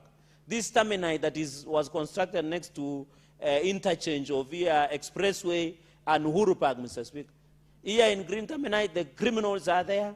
Mr. Speaker, we need a unit that will ensure that we have Nairobi Metropolitan Police Unit that will deal with insecurity in this country, in this Nairobi City County, Mr. Speaker. Because this is a city where we welcome tourists. We welcome both local and international. And Mr. Speaker, you and myself have been referred to the rural senators. When our people come to see us in our offices, Mr. Speaker, they need to ensure that we receive that protection and ensure. So the Inspector General of Police, under Article 245 and under National Police Service Act, they have a right. And I want to respectfully disagree with the committee that they should have allowed that we have in place, Mr. Speaker. Mr. Speaker, the fourth point on public participation, I agree that the public participation was done, but I hope the committee will go further because Article 10 provides for public participation. We want the people of Nairobi. You know, public participation, Mr. Speaker, is one of the ingredients. And I remember the case of 2013 in Kiambu matter, where they must be approved. And I want to believe and agree with the committee that they need to ensure that, Mr. Speaker, the public participation should have been done so that we can get the mind of Nairobians and ensure that we protect, Mr. Speaker. Mr. Speaker, finally, on the issue that has been raised within 60 days, that adoption of this report, I hope the Prime Cabinet Secretary, the County Governor of Nairobi, the County Senator of Nairobi, the County Assembly of Nairobi, the Senate will and should be involved in the issue of ensuring this collaboration. This is under Article 189. I want to disabuse the media reporting. And Mr. Speaker, I think I don't know whether we are abusing Article 34 and 35 on right to information and media freedom. Because I've seen media just misreport. I don't know why they like. Mr. Speaker, we need to be careful. And the delegation of Homa Bay should be aware that there's a lot of misinformation, disinformation, fake news, Mr. Speaker. This was under Article 189 on cooperation between national and county government. It was not Article 187 on transfer of functions. There was never a transfer deed between the county government of Nairobi and the county and the national government of the Republic of Kenya. It was never there, Mr. Speaker. So the fact that should come out strongly so that as the oversights, and I want to appeal to the devolution committee to be on the lookout so that when this issue is brought again, they should give us a green light as the Senate and assure us that particular standards has been followed before this cooperation. Let us ensure the Senate participates. Let us ensure Nairobi City County Assembly participates. Let us ensure Nairobi City County Executive participates. Nairobi Senator participates, Mr. Speaker, so that we can ensure this collaboration is for the betterment and enhancement of service delivery for the people of Nairobi. We want a cleaner city. We want good roads. We want water. We want proper sewerage and sanitation in Nairobi. We want to ensure that Nairobi works for the betterment of this country, Mr. Speaker, and also it is in the interest of all of us that will ensure, Mr. Speaker. Mr. Speaker, with those very many remarks, I beg to support up to the extent that the committee will convince us further why they have suspended this collaboration. But if they, and I want to appeal to the PCS, Mr. Speaker, if the next 10 days or 5 days, if they can rectify what the Committee of Devolution has proposed, the Senate will not have a problem but to support, because we want that 80 billion to be given and ensure functionality of Nairobi City County. Mr. Speaker, with those many remarks, I beg to support the report of the devolution and intergovernmental relations. I thank you, Mr. Speaker, sir, and I yield back the mic. Thank you. Next is Senator Kajwang Moses. Mr. Speaker, I rise to support the recommendation of the Devolution Committee. When you look at the function of the Senate, one of the most important committees in this House is the Devolution Committee. In fact, it has a mandate over everything that every other committee does. It is a committee that is supposed to confirm and report back to the House whether devolution is working as envisaged in the Constitution. I have had the privilege of chairing this committee, and so, Mr. Speaker, I take it seriously when the committee brings a recommendation of this nature. It is not a light recommendation politically, but we are not here just for the politics. We are here for the nation called Kenya. We are here to do the things that are required under the Constitution. Mr. Speaker, Nairobi needs help. Everybody knows and everybody acknowledges that Nairobi needs help. Nairobi has a serious structural problem. And I've said it before on the floor of this House, Mr. Speaker, and I still hold that view, that even if I was the governor of Nairobi, my chances of success would be very slim, looking at the structural challenges and the financial gaps that Nairobi City currently has.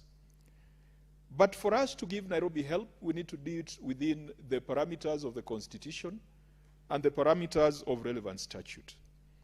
The Devolution Committee has noted that, yes, it is important for there to be cooperation between the national and county government as required under Article 187.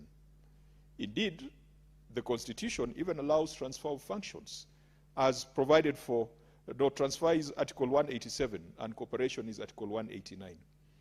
Mr. Speaker, this Senate has been called upon in the past to consider these matters. In the last Parliament, there was a memorandum of agreement between the national and county government of Nairobi, pursuant to Article 187, to transfer various functions from Nairobi City County to the national government.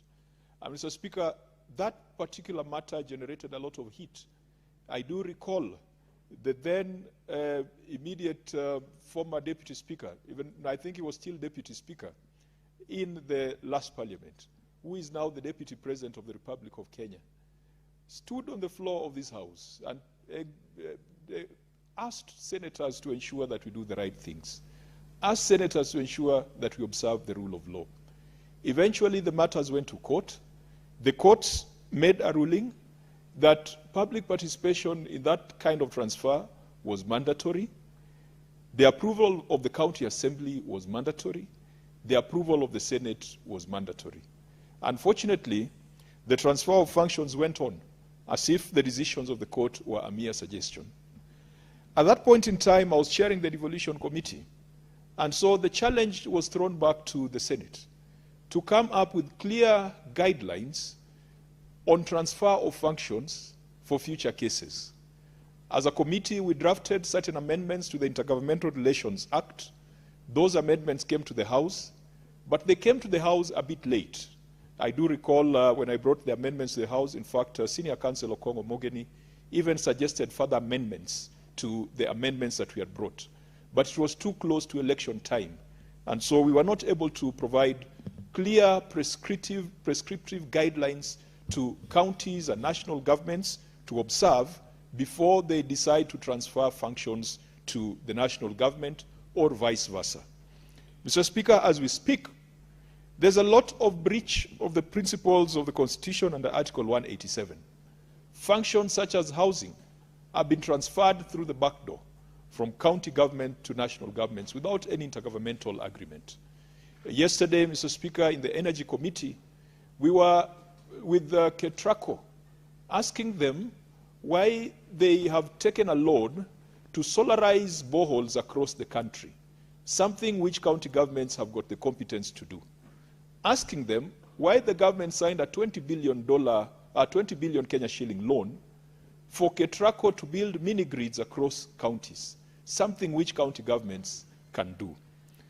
Mr. Speaker, we have seen counties ceding their stadia to the national government for construction on the basis of political agreements in political party rallies without any intergovernmental agreement. We have seen even hospitals being handed over to the national government. This House must stand up for the counties because it is our duty to defend and protect the interests of counties and their governments. And I keep saying that at times, the interests of governors is indirectly proportional to the interest of the governments that they lead.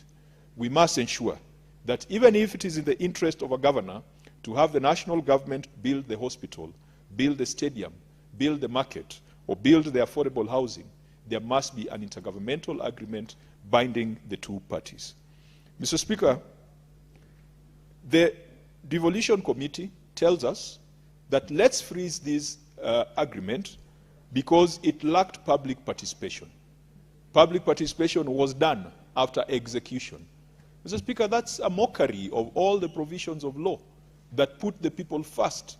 It is a mockery of the very first article and the preamble of our Constitution that says we the people. We the people cannot be an afterthought. It cannot be a step after executive decisions have been made. On that basis, on that conviction, I want to agree with Senator Abbas that if public participation was done after the fact, this is an illegality that should be suspended or perhaps should be terminated until it is done properly. Secondly, Mr. Speaker, the committee asks the question, which it does not answer, whether this matter was considered under Article 187 as a transfer or Article 189 as a cooperation.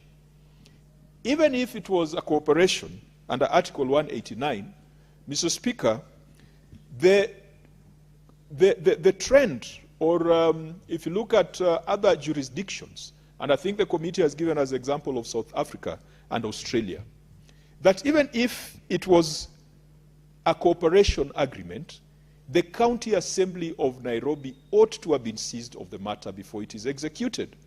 And Senator Abbas has given us two clear examples.